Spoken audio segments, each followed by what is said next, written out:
아빠가 세상을 뜨신 지 1년 만에 엄마도 돌아가셨다. 나는 할아버지 할머니와 함께 살게 되었다. 이때 내 나이 5살이었다. 나중에 할머니 얘기 듣기로는 엄마 장례식이 끝나고 나서 고아가 된 나를 놓고 친척들 사이에서 꽤 시끌벅적한 말다툼이 있었다고 한다. 우리 가족이 그때까지 살던 통나무 집은 언덕 중턱에 있었다.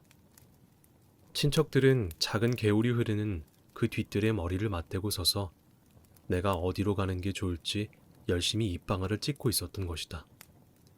얼마 안 들은 재산이긴 하지만 그 와중에도 페인트 칠이 된 침대와 탁자, 의자 따위를 나누어 가지면서 말이다. 할아버지는 친척들 틈에서 벗어나 뜰 구석에 묵묵히 서 계셨다. 할머니도 할아버지 뒤에 가만히 서 계셨다고 한다. 할아버지는 체로키족의 피가 반 섞인 혼혈이고 할머니는 순수 체로키족이시다. 할아버지는 거의 2미터가 다 될 정도로 키가 커서 사람들 사이에 서면 머리 하나가 삐쭉 솟았다. 거기다 할머니는 땅만 내려다보고 계셨지만 할아버지는 사람들 머리 너머로 계속 내 얼굴을 쳐다보고 계셨다고 한다. 큼지막한 모자를 쓰시고 교회 갈 때나 장례식 때만 입는 검은 양복을 입으신 채 말이다. 나는 한 발 한 발 뜰을 가로질러 할아버지에게로 다가가 그 긴 다리에 매달렸다. 친척들이 떼놓으려 해도 부둥켜 안은 손의 힘을 풀지 않았다. 할머니 말씀으로는 울지도 않고 고함도 지르지 않고 오직 할아버지 다리만 꼭 부둥켜 안고 있었다고 한다.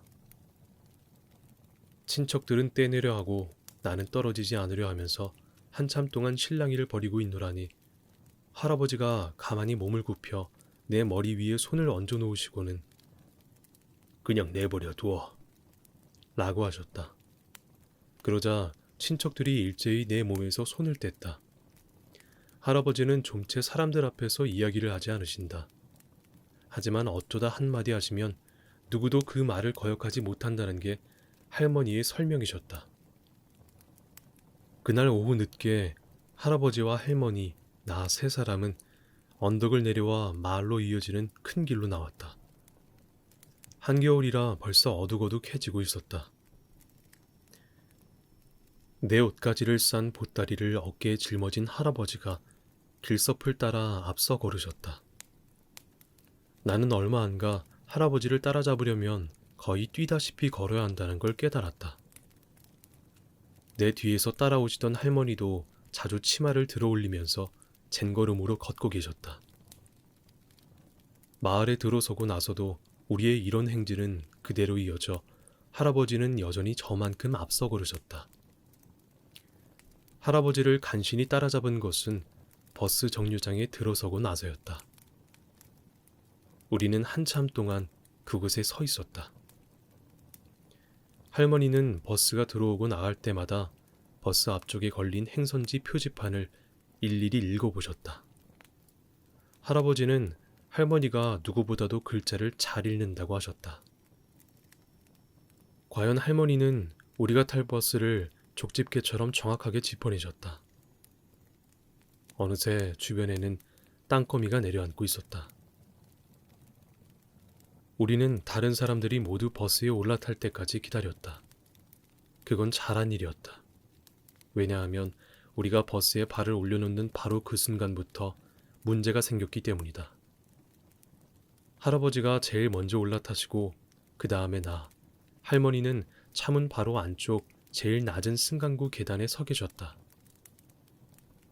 할아버지가 바지 앞주머니에서 물림새가 달린 지갑을 꺼내 버스 요금을 내려 했다.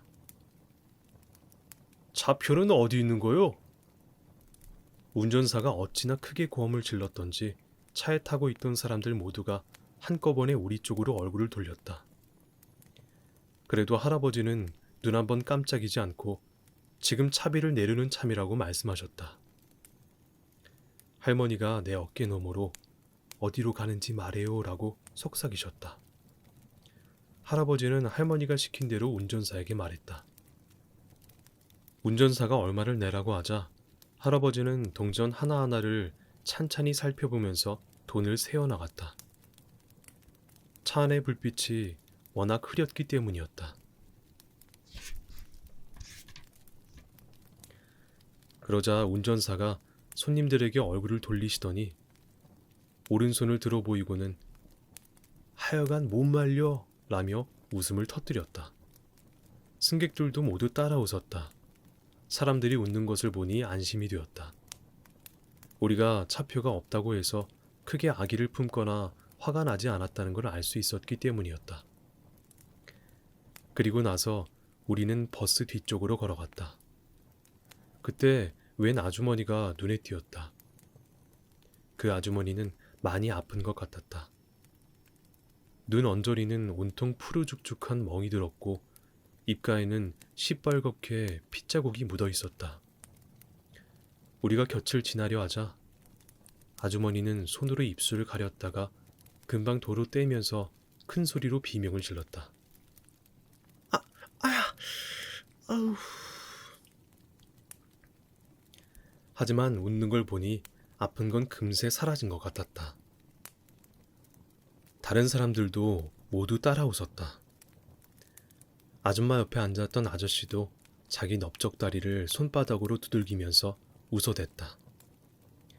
그 아저씨는 굵고 번쩍거리는 넥타이 핀을 꽂고 있었다.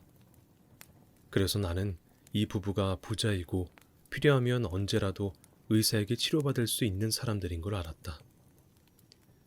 나는 할아버지와 할머니 사이에 앉았다. 할머니가 손을 뻗어 할아버지의 손등을 가볍게 두드렸다. 그러자 할아버지도 내 무릎 위로 손을 뻗어 할머니 손을 잡았다. 편안하고 따뜻한 기분이 내 몸을 부드럽게 훑고 지나갔다. 그래서인지 나는 금방 잠이 들었다. 버스에서 자갈길로 내려섰을 때는 밤이 한창 이슥해서였다. 할아버지가 다시 걷기 시작했고 우리는 그 뒤를 따랐다.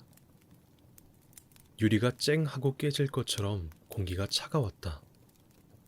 둥그런 수박을 반으로 쪼개놓은 듯한 달이 얼굴을 내밀고 저 멀리 구부러져 돌아간 곳까지 우리 앞길을 은빛으로 비춰주었다. 자갈길을 벗어나 가운데로는 풀이 자라고 양옆으로 마차의 바퀴 자국이 선명한 흙길로 들어서자 산이 바로 내 옆에 와 있는 것이 느껴졌다. 사실 이때 우리는 시커먼 산 그림자 속에 들어가 있었다. 반달은 높은 산등성이 바로 위에 높다랗게 걸려 있어서 올려다보려면 머리를 완전히 뒤로 젖혀야 했다. 나는 시커멓게 덮쳐 누르는 듯한 산의 무게에 몸을 떨었다. 할머니가 내 뒤에서 소리쳤다. 웰즈, 얘가 지친 것 같아요. 할아버지가 걸음을 멈추고 뒤돌아보았다. 나를 내려다보는 할아버지의 얼굴은 널따란 모자 그늘에 가려 있었다. 무언가를 잃어버렸을 때는 녹초가 될 정도로 지치는 게 좋아. 할아버지는 이렇게 한마디 하시고는 다시 몸을 돌려 걷기 시작하셨다. 하지만 이번에는 따라잡기가 훨씬 쉬웠다. 할아버지가 걷는 속도를 늦춘 것이다. 그래서 나는 할아버지도 지쳤나 보다고 생각했다. 그렇게 한참을 더 걸어가자 바퀴 자국이 난 널찍한 길도 끝나고 한 사람이 겨우 지나갈 만한 좁은 산길로 들어섰다. 언뜻 생각으로는 우리가 산을 짓밟으면서 앞으로 나갈 것 같았는데 실제로 걸어보니 산이 손을 벌려 온몸으로 감싸주는 듯한 기분이 들었다. 발자국 소리가 조금씩 울리기 시작했다. 주위에 뭔가 꿈틀거리는 것들이 있었다. 만물이 다시 살아나기라도 하는 것처럼 작은 휘파람 소리와 숨소리들이 나무들 사이에서 새어나오기 시작했다. 이제 춥지는 않았다. 길 옆에서는 달랑거리는 소리와 깐닥거리는 소리, 술렁이는 소리들이 뒤섞여 흘러갔다. 바위 위를 굴러내려오면서 멈추는 곳마다 여울을 만들고 다시 굴러내려가는 시냇물 소리였다. 이제 우리는 깊은 계곡 속으로 들어서고 있었다. 어느새 반달은 맞은편 산등성이 뒤에 숨은 채 뿌연 은빛만을 하늘 가득히 토해내고 있었다. 덕분에 계곡에는 회색빛 아치 같은 것이 드리워져 우리 모습을 희미하게 밝혀주었다. 할머니가 뒤에서 콧노래를 부르기 시작했다. 인디언 노래였다. 굳이 가사를 붙여 부르지 않아도 어떤 노래인지 대충 짐작이 갔다. 듣고 있노라니 마음이 편해졌다. 그때 갑자기 개 짖는 소리가 들렸다. 나는 화들짝 놀랐다. 길고도 구슬픈 듯한 울음소리가 오열하는 듯한 긴 여운을 남기고 울려 퍼지면서 산속으로 도로 사라져갔다. 할아버지가 쿡 하고 웃으셨다. 저건 모드라는 놈이야. 코로 냄새를 맡지 못하니까 귀로 어떻게 해보려는 거지. 잠시 후 우리는 여러 마리의 개에게 둘러싸였다. 개들은 할아버지 주위에서 낑낑거리기도 하고 처음 보는 내 냄새를 맡으려고 킁킁거리기도 했다. 모두가 짖는 소리가 또 들렸다. 이번에는 아주 가까웠다. 할아버지가 그만해 모드! 하고 소리 지르자 그 소리 임자가 누군지 알아챈 모두는 쏜살같이 달려와 우리에게 뛰어들었다. 그리 넓지 않은 개울 위에 걸쳐진 통나무 다리를 건너고 나니 조그만 오두막집이 있었다. 그 집은 산을 등지고 서 있었는데 앞쪽으로는 기다란 베란다가 시원스럽게 뻗어 있었고 뒤쪽으로는 커다란 나무들이 서 있었다. 오두막집 가운데로는 약간 폭이 있는 마루가 있었고 그 양옆으로 방들이 있었다. 마루 양끝은 그대로 바깥으로 통하게 되어 있었다. 그것을 마루라고 부르는 사람들도 있지만 산 사람들은 개통로라고 불렀다. 개들이 주로 그곳으로 들락거렸기 때문이다. 이 마루를 사이에 두고 한쪽에는 부엌 겸 식당 겸 거실로 쓰는 커다란 방이 있었고 다른 쪽에는 침실 2개가 있었다. 하나는 할아버지와 할머니가 함께 쓰는 침실이었다. 남은 하나를 내 방으로 쓰기로 했다. 히코리 나무로 만든 테두리에다 사슴 가죽을 잘 묶어서 만든 침대는 부드럽게 쿨렁거렸다. 침대에 누우니 열린 창문으로 개울가에 서 있는 나무들이 희미한 빛 속에서 귀신처럼 시커멓게 보였다. 울컥 엄마 생각이 나고 낯선 곳에 와 있다는 두려움이 몰려왔다. 그때 누군가가 내 머리카락을 쓰다듬었다. 침대 옆 마룻바닥에 앉아 계시던 할머니였다.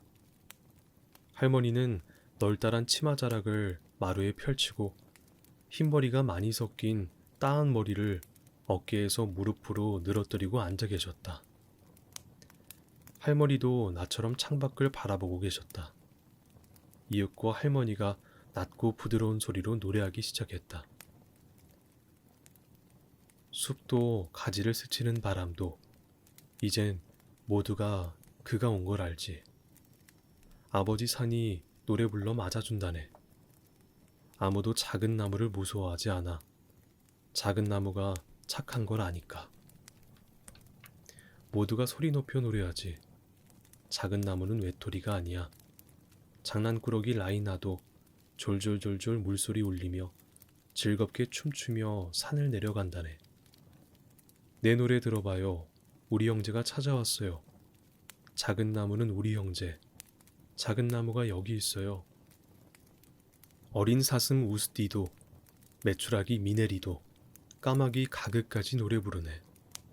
작은 나무는 상냥하고 강하고 용감하다네. 작은 나무는 절대 외톨이가 아니야.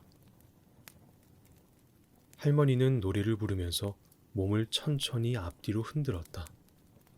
그러자 나도 바람이 제잘거리고 시냇물 라이나가 내 이야기를 노래 부르며 형제들에게 전하는 소리를 들을 수 있었다. 나는 노래 속의 작은 나무가 바로 나라는 걸 알고 있었다. 산 형제들이 날 좋아하고 나하고 같이 있고 싶어 하는 걸 보니 기뻤다. 그래서 나는 울지도 않고 편안하게 잠들었다.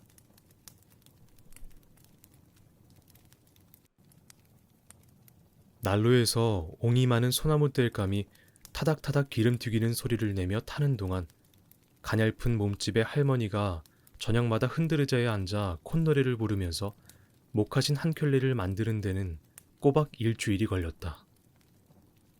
할머니는 먼저 갈고리 칼로 사슴 가죽을 찢어서 끈을 만든 다음 빙 돌아가며 테두리를 꿰맸다. 이렇게 해서 구두가 완성되자 이번에는 그것을 물에 담갔다. 이 젖은 구두를 신고 방 안을 왔다 갔다 하면서 구두를 말리는 일은 내 몫이었다. 이렇게 말리면 신발이 발에 딱 맞아 공기처럼 가볍게 느껴진다. 그날 아침 자리에서 일어나 멜빵 바지를 입고 잠바 단추를 잠그고 난 나는 드디어 목화신 속에 가만히 발을 집어넣었다. 주위는 아직 어둡고 추웠다. 나뭇가지를 뒤흔드는 아침바람조차 불지 않는 이른 시각이었다.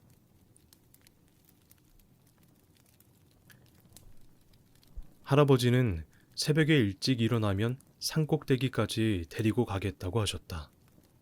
그러나 깨워주겠다고는 하시지 않았다. 남자란 아침이 되면 모름지기 제 힘으로 일어나야 하는 거야. 할아버지는 조금도 웃지 않는 얼굴로 나를 내려다보시며 이렇게 말씀하셨다. 그렇지만 할아버지는 자리에서 일어나신 후 여러 가지 시끄러운 소리를 내셨다. 내 방벽에 쿵 하고 부딪히기도 하고 유란설의 큰 소리로 할머니에게 말을 걸기도 하셨다. 사실 나는 그 소리 때문에 눈을 뜬 것이다. 덕분에 한 발 먼저 밖으로 나간 나는 개들과 함께 어둠 속에 서서 할아버지를 기다릴 수 있었다. 아니, 벌써 나와 있었구나. 할아버지는 정말 놀랍다는 얼굴로 말했고, 예, 할아버지. 내 목소리에는 뿌듯한 자랑이 묻어 있었다.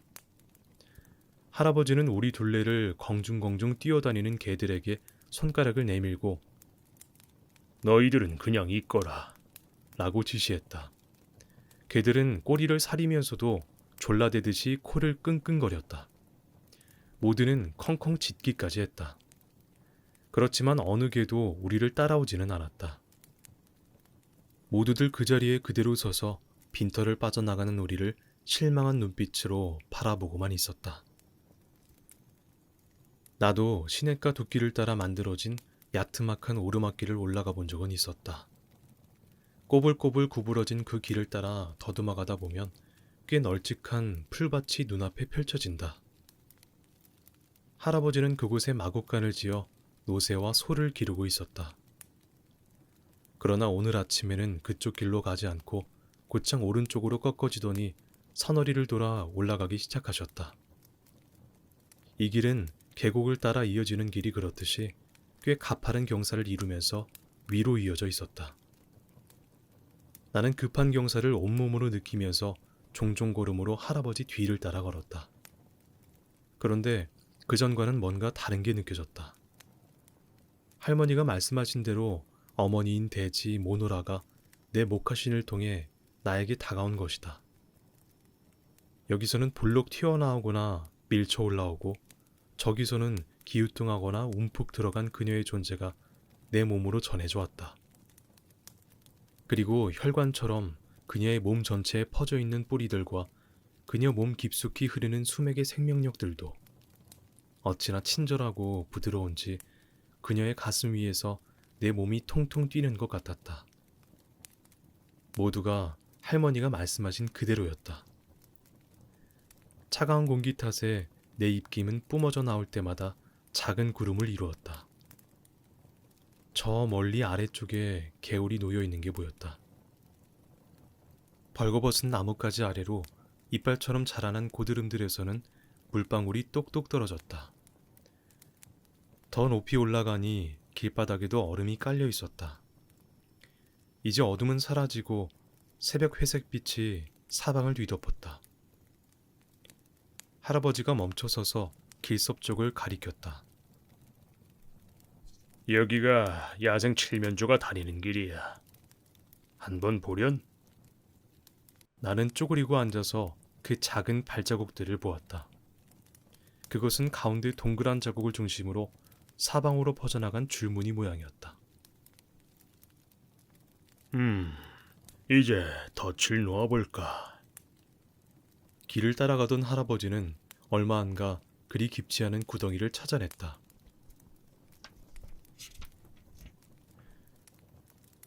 우리는 먼저 구덩이 위에 수북이 쌓인 나뭇잎부터 치웠다. 그러고 나자 할아버지는 긴 칼을 끄집어내서 눅눅한 땅을 파들어가기 시작했다. 판에 늑은 낙엽들 사이에 뿌렸다. 가장자리를 볼 수 없을 정도로 구덩이가 깊어지자 할아버지는 나를 구덩이에서 끌어올렸다. 우리는 나뭇가지들을 끌고 와서 그 구덩이에 걸쳐놓고 그 위에 나뭇잎 한 무더기를 뿌려놓았다. 그러고 나서 할아버지는 그 긴 칼로 야생 칠면조가 다니는 길에서 구덩이로 비스듬히 이어지는 작은 도랑을 파더니 주머니에서 붉은 인디언 옥수수 알갱이들을 꺼내 도랑을 따라 쭉 뿌려나갔다. 구덩이 속에도 옥수수 한 움큼을 던져 넣었다. 자, 이제 가자. 할아버지는 다시 숲길을 오르기 시작했다. 서리가 내린 것처럼 땅에서 솟아오른 얇은 얼음들이 발밑에서 부서졌다. 맞은편 산이 훨씬 가까워졌다. 그럴수록 골짜기는 가늘고 길게 갈라져서 저기 까마득히 발 아래로 멀어졌다. 그 갈라진 바닥에는 칼날 같은 시냇물이 담겨 있었다. 우리는 길에서 벗어나 낙엽 위에 주저앉았다. 그때 마침 아침 햇님이 산꼭대기로 머리를 내밀어 계곡 전체에 첫 햇살을 비추기 시작했다. 할아버지가 주머니에서 건빵과 사슴고기를 꺼냈다. 우리는 산을 바라보며 아침 식사를 했다. 산꼭대기에 폭발이라도 일어난 것처럼 반짝이는 빛들이 하늘 위로 솟구쳤고 얼음에 덮인 나뭇가지들은 햇빛을 받아 눈이 부실 정도로 반짝거렸다. 아침 햇살은 물결처럼 아래로 내려가면서 밤의 그림자들을 천천히 벗겨가고 있었다. 정찰을 맡은 까마귀 한 마리가 하늘을 날면서 날카롭게 깍깍 3번 울었다. 아마 우리가 여기 있다는 걸 알리는 신호였으리라. 이제 산은 기지개를 켜며 일어나 천천히 하품을 하고 있었다. 하품으로 토해낸 미세한 수증기들이 공중으로 흩어졌다. 해가 나무에서 죽음의 갑옷인 얼음을 서서히 벗겨감에 따라 산 전체에서 살랑거리고 소곤거리는 소리들이 되살아났다. 할아버지도 나처럼 눈을 모으고 귀를 기울이고 계셨다. 아침바람이 나무 사이에서 낮은 휘파람 소리를 일으키는 것에 맞추어 산의 소리도 점점 커져갔다. 산이 깨어나고 있어. 산에서 눈을 떼지 않은 채 할아버지가 낮고 부드러운 목소리로 말씀하셨다. 그래요, 할아버지. 정말 산이 깨어나고 있어요. 그때 나는 다른 사람들은 잘 이해할 수 없는 어떤 것을 할아버지와 내가 함께 받아들이고 있는 중이라는 걸 깨달았다. 밤의 그림자는 이제 점점 더 아래로 밀려나더니 그리 넓지 않은 풀밭을 가로지르면서 뒷걸음질 쳤다. 풀들이 무성하게 자란 그 풀밭은 햇빛을 받아 물결처럼 반짝였다. 그 풀밭은 산의 품속에 폭 안겨있는 모양새였다. 할아버지가 손가락으로 가리키는 것을 보니 메추라기들이 퍼덕거리고 날아다니면서 풀씨를 쪼아먹고 있었다. 다시 손을 든 할아버지가 이번에는 얼어붙은 듯한 푸른 하늘을 가리켰다. 구름 한 점 없이 맑은 하늘이었는데도 처음에는 아무것도 보이지 않았다. 그러다가 저 멀리 하늘 가장자리 쪽에서 얼룩 같은 것이 점점 커지며 다가왔다. 그림자가 자기보다 앞서가지 않도록 태양을 정면으로 마주해서 날아오던 그 새는 갑자기 속도를 줄이는가 싶더니 산허리 쪽으로 방향을 틀었다. 스키 선수처럼 순식간에 나뭇가지 끝에 하늘 위로 날아온 새는 날개를 반쯤 접더니 마치 갈색 총알처럼, 아니 그보다 더 빨리 메추라기를 향해 날아왔다. 할아버지가 쿡 하고 웃으셨다. 저놈은 달콘매란다. 메추라기들이 후두두 날아오르며 잽싸게 숲 쪽으로 달아났다. 한데 그만 한 마리가 처지고 말았다. 매는 바로 그놈에게 달려들었다. 깃털이 하늘로 흩어지고 두 마리 새는 한데 엉켜 땅으로 떨어졌다. 매의 날카로운 부리가 메추라기를 연방 쪼아댔다.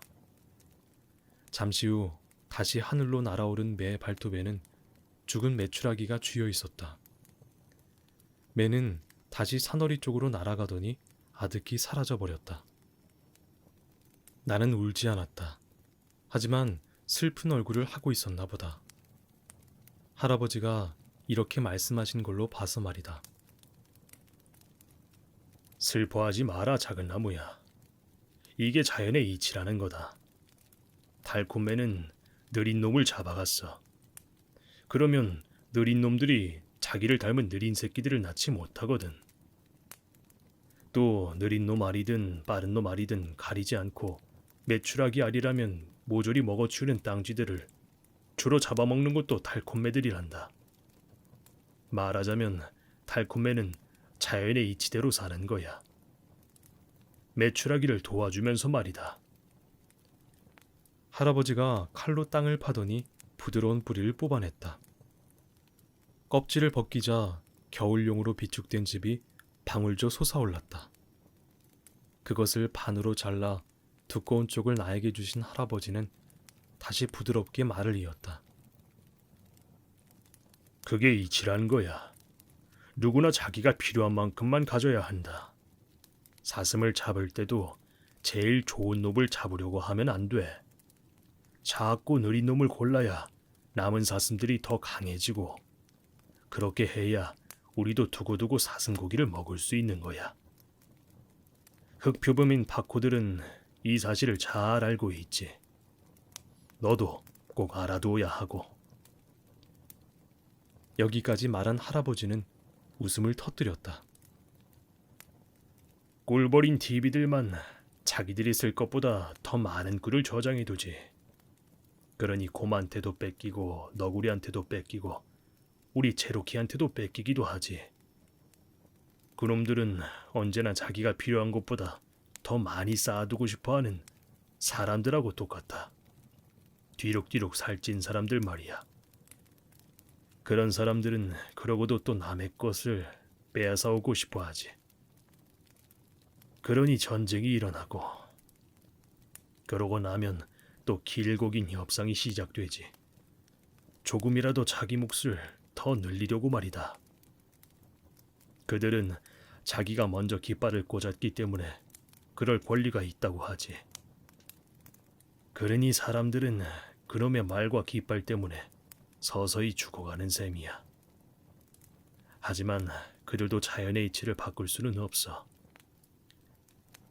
우리는 산길을 따라왔던 길을 도로 내려왔다. 야생 칠면조 함정에 도착했을 때쯤에는 벌써 해가 우리 머리 위에 높이 떠 있었다. 아직 함정은 보이지도 않는데 칠면조 소리부터 들렸다. 칠면조들이 구덩이에 빠진 것이다. 제놈들도 어지간히 놀랐던지 연방 꾀꾀거리며 소리를 질러대고 있었다. 할아버지, 입구가 꽉 막힌 것도 아니잖아요. 그냥 머리를 숙이기만 하면 될 텐데 왜 안 그러죠? 할아버지는 배를 깔고 엎드린 채 구덩이 속으로 손을 집어넣어 요란스럽게 떠들어대는 커다란 칠면조 한 마리를 끄집어냈다.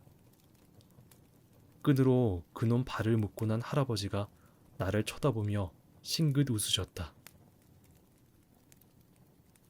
칠면조란 놈들도 사람하고 닮은 데가 있어. 이것 봐라. 뭐든지 다 알고 있는 듯이 하면서 자기 주위에 뭐가 있는지 내려다보려고는 하지 않아. 항상 머리를 너무 꼿꼿하게 쳐들고 있는 바람에 아무것도 못 배우는 거지. 그 버스 운전사처럼요? 나는 할아버지를 몰아세우던 그 버스 운전사를 잊을 수가 없었다. 버스 운전사? 의아한 얼굴로 되묻던 할아버지는 그제야 생각이 났는지 웃음을 터뜨렸다. 구덩이 속에 머리를 넣어서 또 다른 칠면조를 꺼내는 동안에도 할아버지는 웃음을 멈추지 않으셨다. 그래, 그 버스 운전사처럼. 그 사람도 지금 이 칠면조처럼 꾀꾀거려 됐으니까 그럴지도 모르지. 하지만 작은 나무야, 그건 어디까지나 그 사람이 짊어져야 할 짐이란다. 우리한테는 아무 문제도 없으니까 신경 쓸 필요 없단다. 할아버지는 다리를 묶은 칠면조들을 땅바닥에 늘어놓았다. 모두 6마리였다. 그놈들을 손가락으로 가리키면서 할아버지가 다시 말을 이었다. 나이는 대충 다 비슷한 것 같다. 부리 두께를 보면 나이를 알 수 있거든. 우린 3마리만 있으면 충분하니까. 작은 나무야, 네가 골라보렴. 나는 그놈들 주위를 빙 돌다가 땅에 털썩 주저앉아서 한 놈 한 놈 자세히 관찰했다. 그러다가 일어나서 다시 그 둘레를 한 바퀴 돌았다. 신중해야 했다. 결국 나는 손과 무릎으로 땅바닥을 짚고 칠면조들 사이를 기어다니면서 비교를 하고 나서야 그 중에서 가장 작은 새 놈을 집어낼 수 있었다. 할아버지는 아무 말도 하지 않고 나머지 3마리의 다리에 묶인 끈을 풀어주었다. 풀려난 놈들은 날개를 파닥거리면서 저 아래쪽 산허리로 달아나 버렸다. 남은 3마리 중 2마리를 어깨에 짊어진 할아버지가 다른 1마리를 가리켰다. 저놈은 네가 가져갈 수 있지? 예, 할아버지. 대답은 했지만 과연 내가 잘 해냈는지 알 수가 없었다. 뼈가 두드러진 할아버지 얼굴에 장난스러운 웃음이 서서히 번져갔다. 네 이름이 작은 나무가 아니었더라면 작은 매라고 했을 게야. 나는 할아버지를 따라 산길을 내려왔다. 칠면조가 무거웠지만 어깨를 누르는 무게조차 기분 좋게 느껴졌다. 해는 벌써 저편 산으로 기울고 있었다. 길가 나뭇가지들 사이로 비쳐드는 햇빛 덕분에 앞길은 황금빛 줄무늬로 어른거렸다. 이렇게 늦은 겨울 오후가 되면 바람도 자게 마련이다.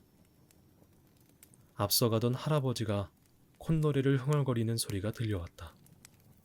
이 시간이 영원히 계속될 수 있다면 좋을 텐데. 내가 할아버지를 기쁘게 해드렸다. 나도 그 이치란 걸 배운 것이다.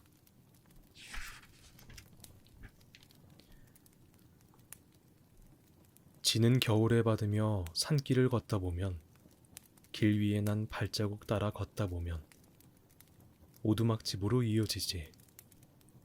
야생 칠면조 다니는 길로. 이게 바로 체로키의 천국이라네. 산꼭대기로 눈들어 아침에 탄생 지어보렴. 나뭇가지 사이로 지나는 바람의 노래 들어보렴. 대지인 모노라에서 생명이 솟는 걸 느껴보렴. 그럼 체로키의 이치를 알게 될 거야. 새벽이 올 때마다 삶 속에 죽음이 있고 죽음 속에 생명이 있음을 알게 되리니 모노라의 지혜를 배우면 체로키의 영혼을 느낄 수 있을 거야.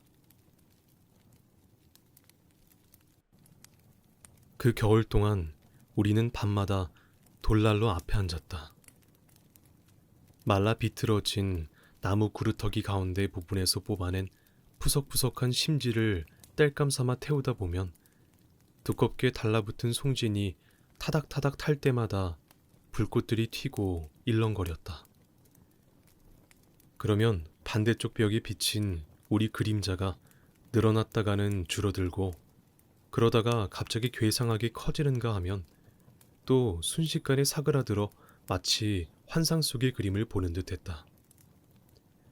우리는 아무 말도 하지 않고 한참 동안 일렁이는 불꽃과 춤추는 그림자를 쳐다보며 앉아 있었다.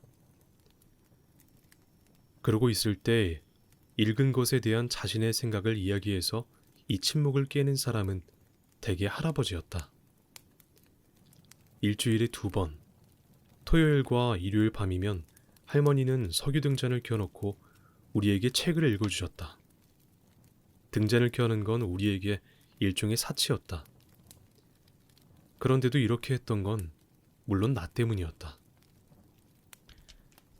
석유 기름은 정말 조심해서 아껴 써야 했다. 할아버지와 나는 한 달에 한 번씩 개척촌을 다녀오곤 했는데 집으로 돌아올 때면 나무 뿌리를 잘라 만든 뚜껑으로 통 주둥이를 눌러막은 석유통을 들고 왔다. 그 일은 내 몫이었다. 나는 오는 도중에 한 방울의 석유도 흘리지 않으려고 무척 조심했다. 그 석유통을 가득 채우려면 무려 5센트가 있어야 했다. 할아버지는 집에 도착할 때까지 한 번도 간섭하지 않고 내가 알아서 하도록 그 일을 맡겨두곤 하셨다. 그만큼 나를 믿으셨던 것이다. 개척촌에 갈 때면 할머니가 적어준 책 목록도 항상 함께 가지고 갔다. 할아버지는 그 목록을 도서관 사서에게 보여주고 할머니가 반납하라고 보낸 책들도 돌려주었다.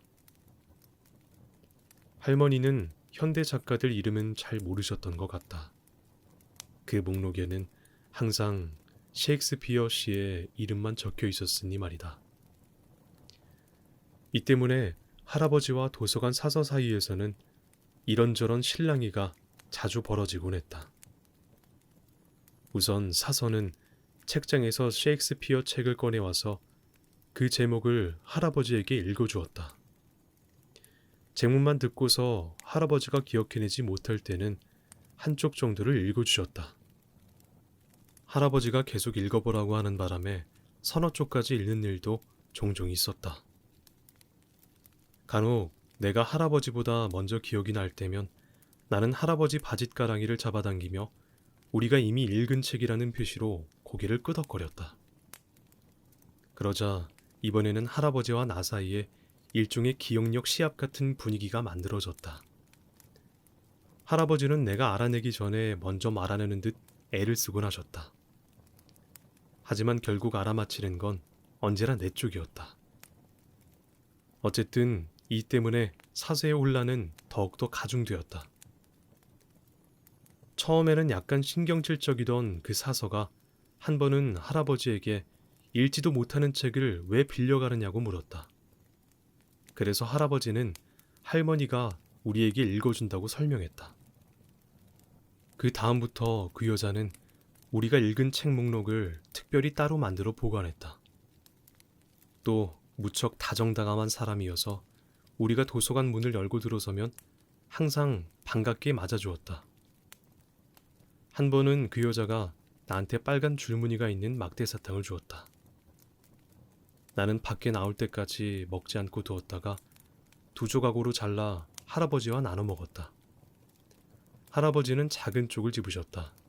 내가 정확하게 똑같이 두 조각으로 자르지 못했기 때문이다. 또 사전은 항상 빠뜨리지 않고 빌렸다. 사전의 첫 쪽부터 시작해서 일주일에 5단어씩을 외우는 것이 할머니가 내게 내준 숙제였다. 이 일은 나에게 상당한 고민거리였다. 그냥 단어만 외우는 것이 아니라 한 주 동안 외운 그 단어들을 써서 문장을 만들어야 했으니 말이다. 한 주 동안 외운 단어란 게 모두 똑같이 A면 A, B면 B로 시작되는 것밖에 없을 때 이건 정말 힘든 일이었다. 다른 책들을 빌린 적도 있었다. 그중 하나가 로마 제국 멸망사였다. 그리고 셀리나 바이런의 시도 있었다. 할머니가 모르는 사람들이었지만 사서가 함께 빌려줘서 읽었던 것이다. 할머니가 기다랗게 꼰 머리를 마루 위까지 늘어뜨린 채 책에다 얼굴을 바짝 들이대고 천천히 읽어가노라면 할아버지는 흔들의자를 앞뒤로 천천히 흔들며 귀를 기울여 듣고 계셨다. 그러다가 할아버지의 흔들의자가 갑자기 딱 멈춰서면 아니나 다를까 그때는 이야기가 한창 재미있어지는 때였다. 할머니가 맥베스를 읽어줄 때는 오래된 성과 마녀들이 어둠 속에서 되살아나 우리 집 벽에 모습을 비추곤 했다. 겁에 질린 나는 할아버지의 흔들의자 옆으로 바싹 붙어 앉았다. 할머니가 칼부림이 일어나는 장면을 읽기 시작하자 할아버지는 의자 흔드는 것을 멈추고 맥베스 부인이 여자답게 처신하고 남편 맥베스가 정당하게 하려는 일에 일일이 간섭하지 않았더라면 이런 일은 절대 일어나지 않았을 거라고 잘라 말했다. 게다가 그 여자는 너무나 숙녀답지 못하다. 어떻게 그런 여자가 숙녀라고 불리는지 납득을 못하겠다. 우리가 처음으로 열심히 맥베스를 읽을 때 할아버지의 의견은 이랬다. 그러고 나서 며칠 후 할아버지는 혼자서 여러 가지 생각을 해보셨는지 그 여자가 뭔가 잘못한 건 틀림없지만 예전에 발정난 암사슴을 본 적이 있는데 상대인 수사슴을 찾아내지 못하자 머리에 피가 끓어 미친 듯이 숲속을 뛰어다니다가 결국 강물에 빠져 죽고 말더라. 셰익스피어 씨가 확실하게 말해주지 않았으니 잘 알 수는 없지만 그 여자가 그렇게 된 건 남편 탓일 수도 있겠다. 실제로 그렇게 생각할 만한 점이 있다. 사실 맥베스 씨는 무슨 일이든 제대로 하는 게 없는 것 같다는 이야기를 하셨다. 할아버지는 이 문제로 상당히 골머리를 앓으셨지만 결국 가장 큰 잘못은 맥베스 부인에게 있다고 결론을 내리셨다. 그 여자가 발정이 났을 때의 초조감을 다른 사람을 죽이는 것으로 처리하지 말고 다른 방식으로 예컨대 자기 머리를 벽에 부딪히는 식으로 처리할 수도 있었을 거라는 게 그 이유였다. 줄리어스 시저가 죽는 장면에서 할아버지는 시저 편을 들었다. 시저 씨가 한 일마다 모두 편들고 나서지는 않을 것이고 또 사실 시저 씨가 어떤 일을 했는지 일일이 알 방도도 없지만 브루투스와 그 일당들은 지금까지 들어본 적이 없을 정도로 비열한 인간들이다. 일부러 친구를 넘어뜨리고는 떼거지로 몰려들어 칼로 찔러 죽이다니. 시저 씨와 의견이 맞지 않는다면 자신들의 생각을 확실하게 말해서 타협을 보고 문제를 해결할 수도 있지 않았는가라고 하시면서 이 문제를 놓고 할아버지가 워낙 심하게 흥분하시는 바람에 할머니는 할아버지를 달래지 않으면 안 되었다. 할머니는 이 자리에 있는 우리는 모두 다 죽임을 당한 시저의 편이다. 그러니 당신의 생각에 반대하는 사람은 아무도 없다. 게다가 어쨌든 그건 워낙 오래전에 일어난 일이라 지금 왈가왈부해봤자 별 소용이 없다고 할아버지를 설득하셨다. 하지만 진짜 골칫거리는 조지 워싱턴과의 만남이었다. 할아버지에게 이 만남이 어떤 의미를 갖는지 이해하려면 잠시 그 배경에 대해서 먼저 알아둘 필요가 있다. 산 사람인 할아버지에게는 일종의 천적이 있었다. 게다가 말할 필요도 없는 일이지만 할아버지는 가난했고 그리고 무엇보다도 인디언이었다. 지금 와서 돌이켜보면 그 적들을 체제라고 부를 수 있을 것이다. 하지만 보안관이든 주나 연방의 밀주 감독관이든 정치가이든 가릴 거 없이 할아버지에게 그것들은 모두 법이었다. 할아버지에게 있어 법이란 다른 사람들이 어떻게 살아가는지 또 잘 살고 있는지에 대해서는 눈꼽만큼의 관심도 없으면서 무조건 권력만 휘두르는 괴물을 뜻했다. 할아버지는 자신이 위스키를 만드는 것이 법에 어긋난다는 걸 알기 전에는 다 자란 어른으로 두 발로 우뚝 선 사내연노라고 하셨다. 할아버지에게는 위스키 만드는 것이 왜 법에 어긋나는지 모르는 사촌이 한 명 있었는데 그 사촌은 결국 그 이유를 알아내지 못한 채 무덤으로 갔다고 한다. 그 사촌은 항상 자기가 투표를 제대로 하지 않아서 그런 법률이 생긴 것 같다고 걱정했다. 하지만 과연 어느 쪽에다 투표하면 제대로 고쳐질지 한 번도 정확하게 짚어내지는 못했다. 할아버지는 그 사촌이 자기의 고민거리를 해결하려고 어느 쪽에 투표하는 게 좋을지를 너무 걱정하다가 그만 젊은 나이에 무덤으로 가고 말았다고 믿고 계셨다. 사실 그 사촌은 그 문제에 너무 신경을 쓰다가 술주정꾼이 되었고 그 때문에 일찍 죽고 말았던 것이다. 할아버지는 사촌이 죽은 게 정치가들 때문이라고 생각하고 계셨다. 역사를 되돌아보면 알 수 있듯이 정치가는 역사상 모든 살인 행위에 책임이 있다는 것이 할아버지의 의견이었다. 한참 세월이 흐른 후 나는 조지 워싱턴에 대해 쓴 그 낡은 역사책을 다시 읽어보았다. 그때 나는 할머니가 조지 워싱턴이 인디언과 싸운 부분을 읽지 않고 넘어간 것을 알았다. 할머니는 조지 워싱턴의 좋은 부분만을 읽어서 할아버지에게 우러러보고 존경할 만한 인물이라는 걸 보여주고 싶었던 것일 게다. 사실 할아버지는 앤드루 잭슨이 무슨 일을 했는지 아무 관심도 갖지 않았으며 내가 기억하는 한 할아버지가 관심을 보인 정치가는 한 명도 없었다. 하지만 할머니가 읽어주는 것을 듣고 난 다음부터 할아버지는 이런저런 이야기 속에서 조지 워싱턴에 대해 언급하기 시작했다. 정치가 중에도 좋은 사람이 있을 수 있구나라는 희망에 사로잡혀가는 듯했다. 하지만 그것도 잠시뿐이었다. 할머니가 무심코 주세 부분을 읽고 말았기 때문이다. 할머니는 조지 워싱턴이 위스키 제조업자들에게 주세를 부과하려 하고 허가를 받아야 위스키를 제조할 수 있게 만들려는 대목을 읽었다. 또 할머니는 토마스 제퍼슨 씨가 조지 워싱턴에게 그건 잘못하는 것이다. 가난한 산사람들에게는 언덕배기에 작은 밭대기밖에 없기 때문에 평지의 대토지 소유자들처럼 많은 옥수수를 기를 수 없다고 말하는 대목도 읽었다. 또 할머니는 제퍼슨 씨가 산사람들이 수확한 옥수수로 수입을 올리려면 위스키를 만드는 것 외에 달리 방법이 없다. 그 때문에 아일랜드와 스코틀랜드에서는 소요가 일어나기도 했다고 말하는 대목도 읽었다. 하지만 조지 워싱턴은 그 말을 듣지 않고 주세를 신설했다. 이 대목은 할아버지에게 심한 충격을 주었다. 할아버지의 흔들 의자가 멈추었다. 그렇다고 할아버지 입에서 무슨 말이 나온 것도 아니었다.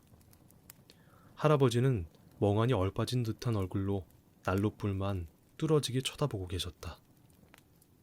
일이 잘못됐다고 느끼신 할머니는 책 읽기를 그만두고 일어나 할아버지의 어깨를 가만히 두드렸다. 그러고는 허리에 손을 둘러 할아버지를 일으켜 세우더니 침실로 데려가셨다. 그 이야기를 듣고 내가 느낀 충격 또한 할아버지에게 뒤지지 않을 만큼 컸다. 한 달쯤 후 할아버지와 나는 개척촌으로 가는 길을 걷고 있었다.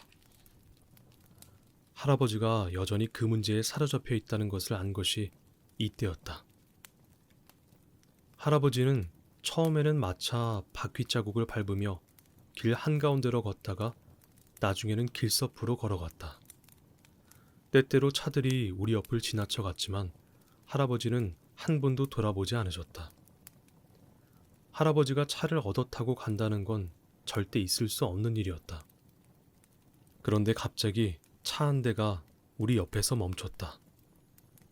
유리창이 달리지 않은 무게차였는데 지붕에 네모난 덮개가 씌워져 있었다.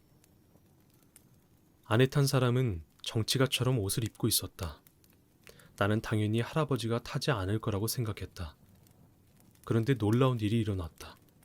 그 남자가 몸을 밖으로 쑥 내밀고 서두르는 듯한 음성으로 고함을 질렀다.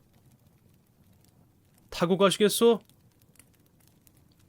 그런데 잠시 가만히 서 있던 할아버지가 고맙소 라고 하면서 차에 올라타시는 게 아닌가. 그러더니 나더러 뒷좌석에 타라고 손짓을 하셨다. 차가 길을 따라 달리기 시작했다. 나는 우리가 굉장히 빠른 속도로 길을 지나간다는 사실에 흥분했다. 할아버지는 언제나 그렇듯이 허리를 꼿꼿이 세우고 화살처럼 똑바로 앉아 계셨다. 하지만 모자까지 쓰고 그렇게 앉기에는 할아버지 키가 너무 컸다. 등 구부리는 걸 싫어하는 할아버지는 결국 등줄기를 쭉 편 채로 바람막이 쪽을 향해 상체를 구부릴 수밖에 없었다. 이것은 앞쪽 도로를 살펴보는 자세이기도 했지만 또 차 안에 그 정치가의 운전 솜씨를 관찰하는 듯한 모습이기도 했다. 그 정치가는 할아버지의 그런 자세에 신경이 쓰이는 눈치였다. 그렇지만 할아버지는 그 사람을 거들떠보지도 않았다. 마침내 정치가가 입을 열었다. 마을까지 가십니까?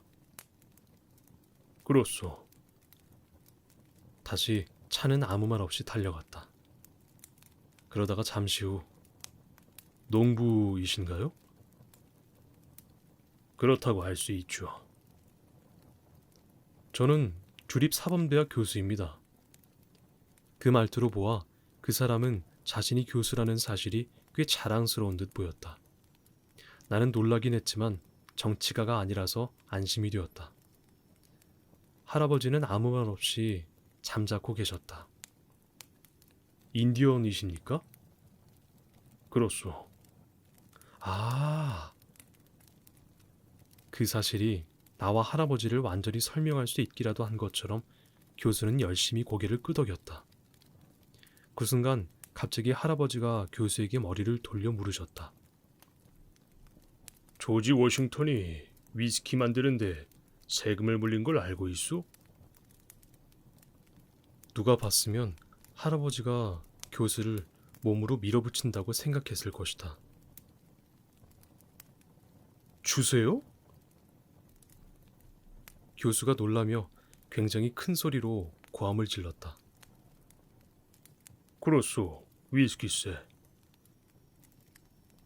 갑자기 교수의 얼굴이 벌개졌다.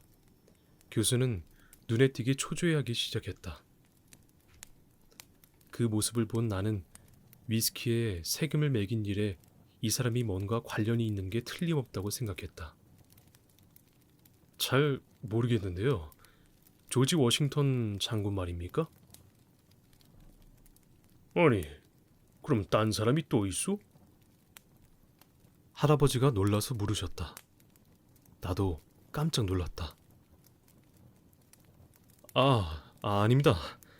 그렇지만 나는 전혀 모르는 일인데요. 교수의 말투가 더더욱 수상쩍은 느낌을 갖게 했다. 할아버지도 잘 납득이 가지 않는 것 같았다. 교수는 똑바로 앞만 쳐다보고 있었다. 차 속도가 점점 더 빨라졌다. 할아버지는 바람막이 유리 너머로 도로를 살펴보고 있었다. 그제서야 나는 왜 할아버지가 차를 얻어 탔는지 알 것 같았다. 할아버지가 다시 말했다. 그러나 이번에는 그다지 기대하지 않는 말투였다. 그럼 워싱턴 장군 머리에 총알이 스치고 지나간 건 알고 있소? 무슨 말이냐 하면 그렇게 많은 전투를 치루었는데 한 번쯤 총알이 옆머리를 스치고 지나갈 수도 있지 않았을까? 라는 거요. 교수는 할아버지에게 얼굴도 돌리지 않고 점점 더 신경질적으로 행동하기 시작했다.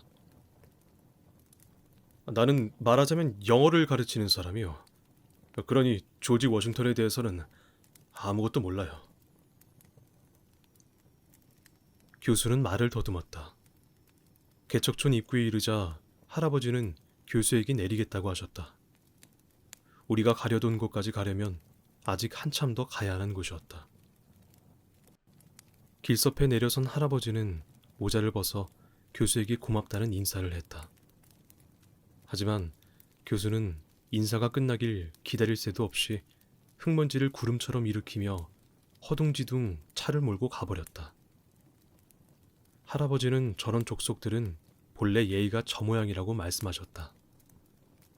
또 할아버지는 그 교수가 수상쩍게 행동했으며 교수로 위장한 정치가일지도 모른다는 내 말에 동의하셨다. 정치가 중에는 자신이 정치가가 아닌 체 하면서 선량한 사람들을 속이는 놈들이 많다. 하지만 저 사람이 교수라고 하더라도 안심하면 안 된다. 교수들 중에도 미친 사람이 많다는 이야기를 들은 적이 있다는 것이 할아버지의 말씀이셨다. 또 할아버지는 어느 땐가 한번 조지 워싱턴 머리에 총알이 스치고 지나간 게 틀림없다. 그러니까 위스키에 세금을 매기는 것 같은 일을 했을 것이라고 주장했다. 할아버지에게 삼촌이 한 분 계셨는데 노새에게 머리를 챈 뒤로는 정상인 적이 한 번도 없었다고 한다. 비록 때때로 삼촌이 그 사실을 참 잘 이용하고 있다는 생각을 한 적은 있지만, 한 번은 이웃집 남자가 자기 집에 돌아와 보니 자기 마누라와 할아버지의 삼촌이 한 침대 속에 누워 있더란다. 그 이웃집 남자를 본 할아버지의 삼촌은 네 발로 기어서 뜰로 뛰쳐나가더니 돼지처럼 땅바닥에 쭈그리고 앉아서 진흙을 집어먹었다고 한다. 하지만 아무도 그가 일부러 미친 채 하는 건지 진짜 미쳐서 그런 건지 알 수가 없었다고 한다. 이웃집 남자는 특히나 더 그랬다. 할아버지의 삼촌은 오래오래 사시다가 침대 위에서 편안하게 죽음을 맞으셨다. 어쨌든 조지 워싱턴이 총알에 맞았을 거라는 할아버지의 해석은 나한테 그럴듯하게 들렸다. 그래야 그가 일으킨 다른 문제들에 대해서도 설명이 될 수 있을 테니 말이다. 할아버지가 다른 개들 앞에서 당황하게 만들고 싶지 않다는 이유로 모드 할멈과 늑다리 링거를 오두막집으로 몰아넣은 것은 한겨울의 늦은 오후였다. 무슨 일인가가 일어나려 하고 있었다. 할머니는 이미 알고 계신 듯 했다. 할머니의 검은 눈동자가 보석처럼 반짝거렸다. 할머니는 할아버지 것과 똑같은 사슴가죽 셔츠를 나에게 입혀주신 다음 한 손은 할아버지 어깨에, 그리고 나머지 한 손은 내 어깨에 올려놓으셨다. 왠지 어른이 다 된 것 같은 기분이 들었다. 한 번도 무슨 일이냐고 물어보지는 않았지만 나는 계속 두 분 뒤를 따라다녔다. 할머니가 비스킷과 고기가 든 주머니를 건네주면서 말씀하셨다. 오늘 밤새도록 베란다에 앉아서 귀를 기울이고 있으마. 아마 네 소리를 들을 수 있을 게야. 밖으로 나가자 할아버지가 휘파람을 불어 개들을 불러 모았다. 드디어 집을 나선 우리는 개울을 따라 나 있는 계곡길을 걸어 올라갔다. 개들은 앞서거니 뒤서거니 하면서 길을 재촉했다.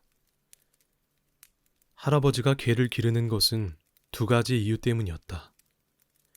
하나는 옥수수밭 때문이었다.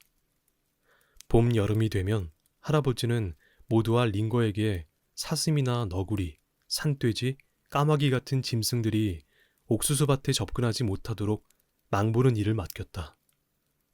할아버지 말씀으로는 모두도 사람인 자신처럼 냄새를 전혀 맡지 못하기 때문에 여우 사냥에는 아무 쓸모가 없지만 청력과 시력은 아주 날카로워서 충분히 잘 해낼 수 있는 일이 있고, 또 그런 일을 맡기면 아주 자랑스러워 한다는 것이다. 개든 사람이든 간에 자기가 아무데도 쓸모없다고 느끼는 건 대단히 좋지 않다는 게 할아버지의 설명이셨다. 반면에 링거는 예전에는 뛰어난 사냥개였지만 지금은 너무 나이를 먹었다. 이제는 꼬리를 질질 끌고 다녀 볼꼴 사나운 데다 옛날만큼 잘 보거나 듣지도 못했다. 할아버지가 링거를 모두와 짝지어준 것은 링거가 모두를 도울 수 있게 하여 나이가 들어도 자신이 여전히 가치 있는 존재라는 걸 느끼게 해주기 위해서였다. 이 일은 링거에게 뿌듯한 자신감을 갖도록 해주었다. 그래서 옥수수 밭에서 일하는 계절이 되면 링거는 목을 한껏 치켜 세운 채 네 다리를 씩씩하게 내디디면서 주위를 돌아다니곤 했다. 옥수수가 자라는 계절이 되면 할아버지는 모두와 링거를 계곡에 있는 헛간에 데려다 놓았다. 헛간이 옥수수 밭에서 그리 멀지 않은 곳에 있었기 때문이다. 두 마리 개는 충성스럽도록 열심히 옥수수 밭을 지켰다. 모두가 링거의 눈과 귀가 되어주었다. 모두는 옥수수 밭에서 뭔가 움직이는 게 보이면 밭임자는 자기라는 듯이 컹컹거리며 달려가 그놈들을 쫓아냈다. 그러면 링거도 모두를 똑같이 따라했다. 이렇게 옥수수밭 사이를 달려갈 때 냄새를 맡지 못하는 모두는 너구리 따위를 못 보고 지나치고 마는 일도 자주 있었다. 하지만 모두 뒤를 따라 달리는 링거는 그렇지 않았다. 눈과 귀가 좋지 않은 링거는 땅에다 코를 대고서 냄새를 맡아가면서 너구리를 밭에서 몰아냈다.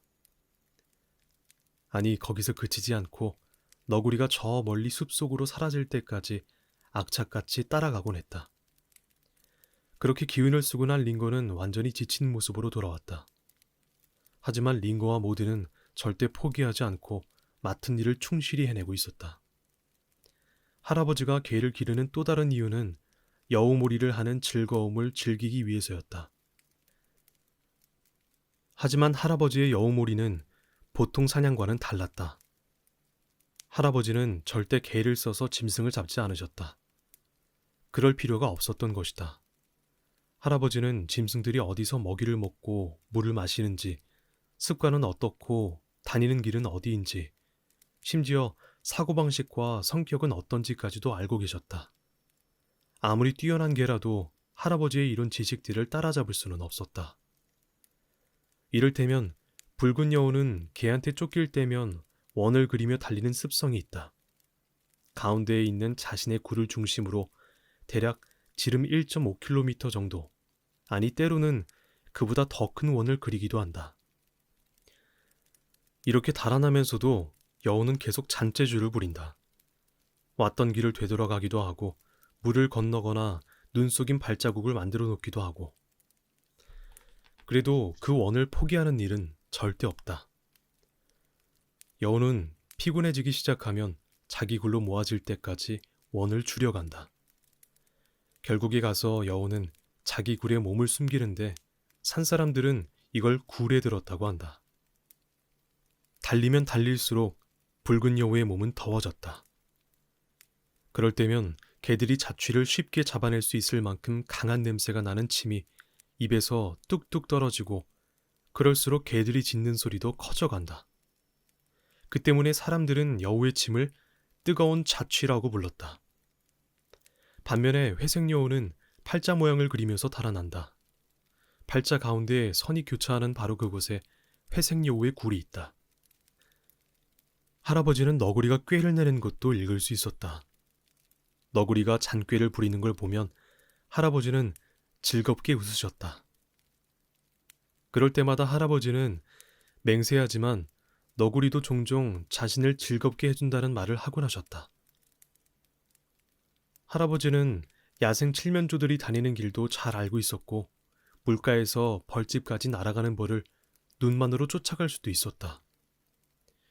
또 사슴의 호기심 많은 성격을 이용해서 사람 가까이 오게 할 수도 있었으며, 깃털 하나 건드리지 않고 메추라기 무리 속을 살금살금 걸어 다닐 수도 있었다.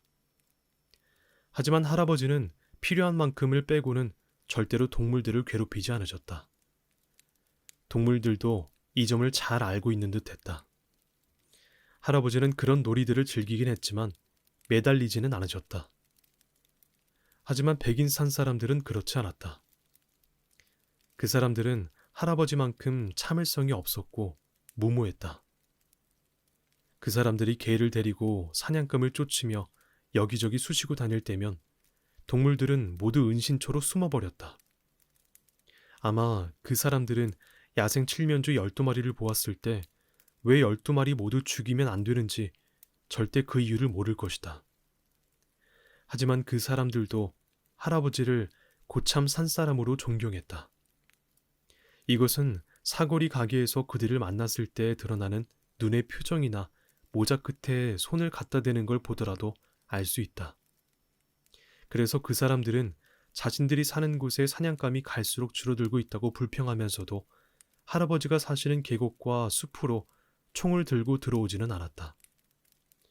할아버지는 그 사람들 이야기를 들으면서 자주 머리를 흔들곤 하셨지만 그렇다고 무슨 말을 하시지는 않았다. 하지만 나중에 나에게 말씀하시기를 저 사람들은 체로키의 이치를 절대 이해하지 못할 거라고 하셨다. 뒤에서 촐랑거리며 뛰어다니는 개들을 데리고 나는 할아버지 등 뒤에 바짝 붙어 걸음을 잽싸게 돌렸다. 신비스러울 만큼 흥분되는 시간이 계곡 속을 흐르고 있었다. 이제 날은 완전히 저물었다. 아직 살아있는 해가 서서히 죽어가기라도 하는 것처럼 하늘은 저녁 노을의 붉은색에서 피처럼 거무칙칙한 빛으로 변해가며 조금씩 조금씩 어두워져 갔다. 저녁 바람조차도 귓가에서 가만가만 살랑거렸다. 흡사 드러내놓고 떠들어대서는 안 되는 이야기를 갖고 있기라도 한 것처럼. 낮동물들은 보금자리를 찾아들고 대신 밤동물들이 먹이를 찾으러 나오는 시간이었다. 헛간이 있는 풀밭을 가로질러 가던 할아버지가 갑자기 걸음을 멈추시는 바람에 나도 할아버지의 다리에 머리를 부딪히고 멈추어 섰다. 계곡 저 아래쪽에서 올빼미 한 마리가 우리 있는 곳으로 날아왔다. 기껏해야 할아버지 키높이 정도나 될까. 그 정도로 낮게 날아오던 올빼미는 아무 소리도 내지 않고 그야말로 숨소리나 날개짓 소리 한번 내지 않고 곧바로 헛간 속으로 날아들어가 마치 유령처럼 조용히 자리를 잡고 앉았다. 외양간 올빼미란다. 밤이 되면 여자가 신음하는 듯한 소리가 들릴 때가 자주 있지. 올빼미가 쥐 잡을 때 내는 소리란다. 나는 그 올빼미가 쥐 잡는 걸 방해하고 싶지 않았다. 정말이지 그러고 싶은 생각은 눈꼽만치도 없었다. 그래서 할아버지를 헛간 쪽에 서시게 한 다음 가만가만 걸어서 하지만 잽싸게 서둘러 그곳을 벗어났다. 서서히 어둠이 우리를 덮쳐 눌렀다. 올라갈수록 양쪽 산이 좁혀져 왔다. 이윽고 길이 Y자 모양으로 갈라지는 곳에 이르렀다. 할아버지는 왼쪽 길을 택하셨다. 여기서부터는 개천 오른쪽으로 난 좁다란 둑길을 제외하고는 길이 없었다. 양쪽 팔을 벌리면 산이 만져지기라도 할 것처럼 좁은 길이어서 할아버지는 이 길을 칼길이라고 불렀다. 깎아지르듯이 뾰족하게 솟은 산은 위쪽으로 시커먼 나무 그림자들을 달고 있어서 마치 새의 깃털처럼 보였다. 하늘을 올려다보니 별 몇 개가 희미하게 반짝거리기 시작했다. 멀리서 산비둘기 우는 소리가 들렸다. 산은 목이 쉰 것처럼 컬컬하면서도 기다랗게 이어지는 그 울음소리를 재빨리 삼켰다가는 몇 번이고 도로 뱉어냈다. 그럴 때마다 그 소리는 점점 더 멀리 퍼져나갔다.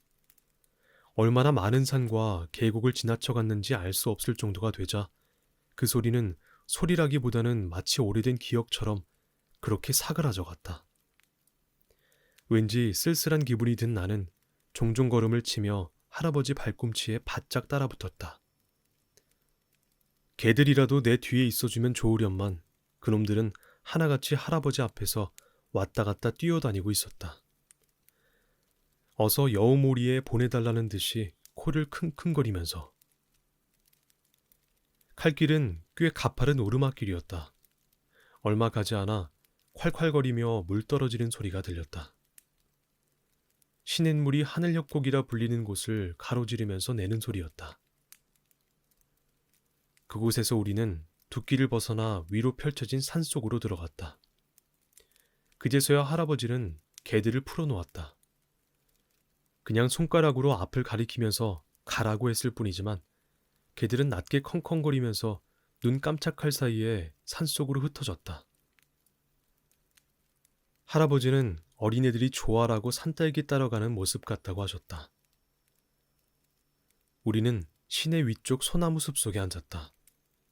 그곳은 따뜻했다. 소나무 관목이 열을 내기 때문이다.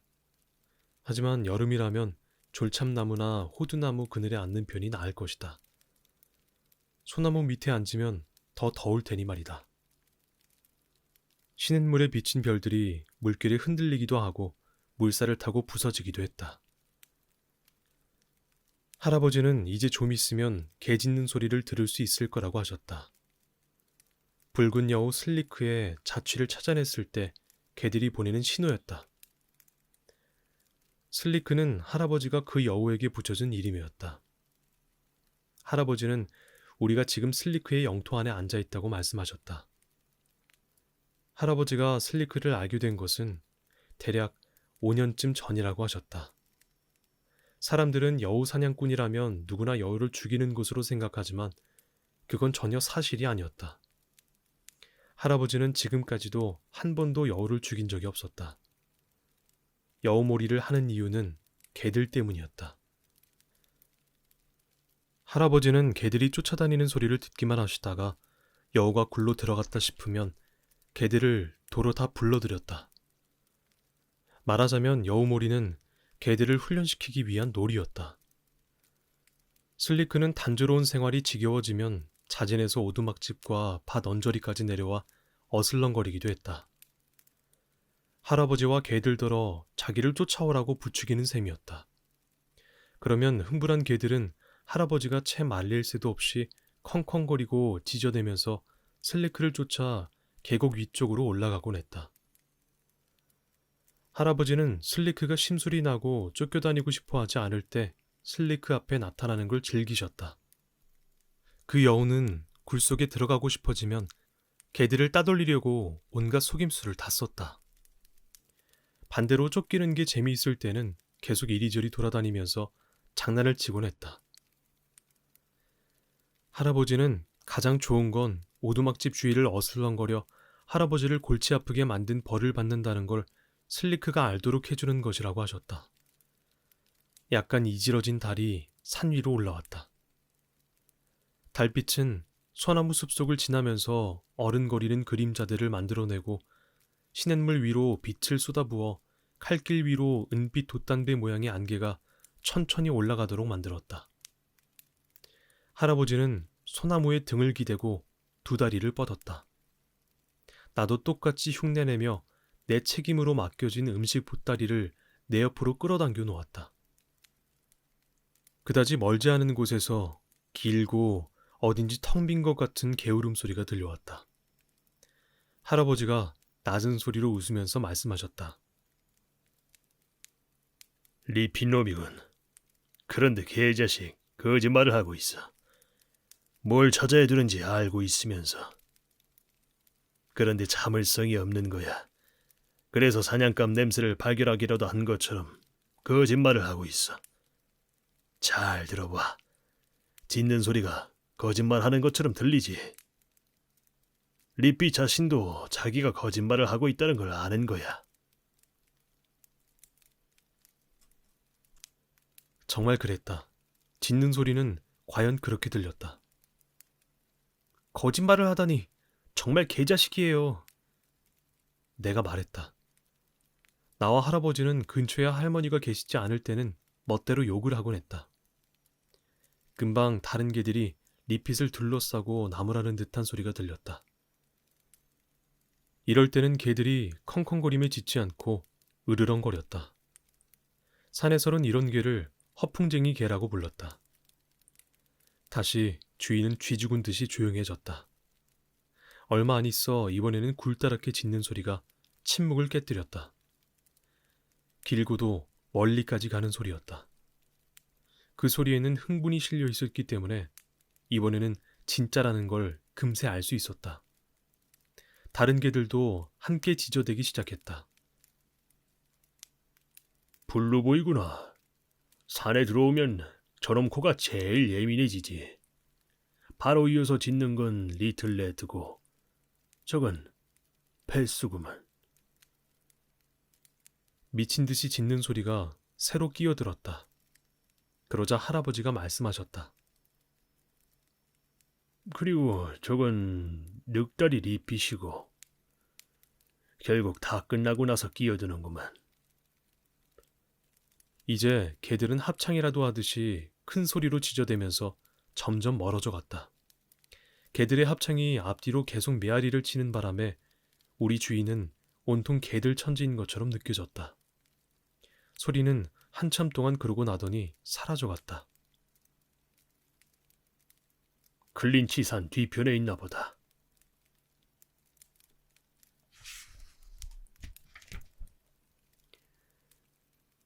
귀를 쫑긋 세워보았지만 나에게는 아무 소리도 들리지 않았다.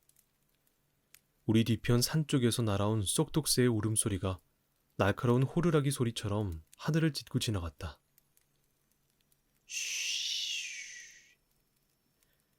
계곡 맞은편에 있던 부엉이가 그 소리에 대답했다.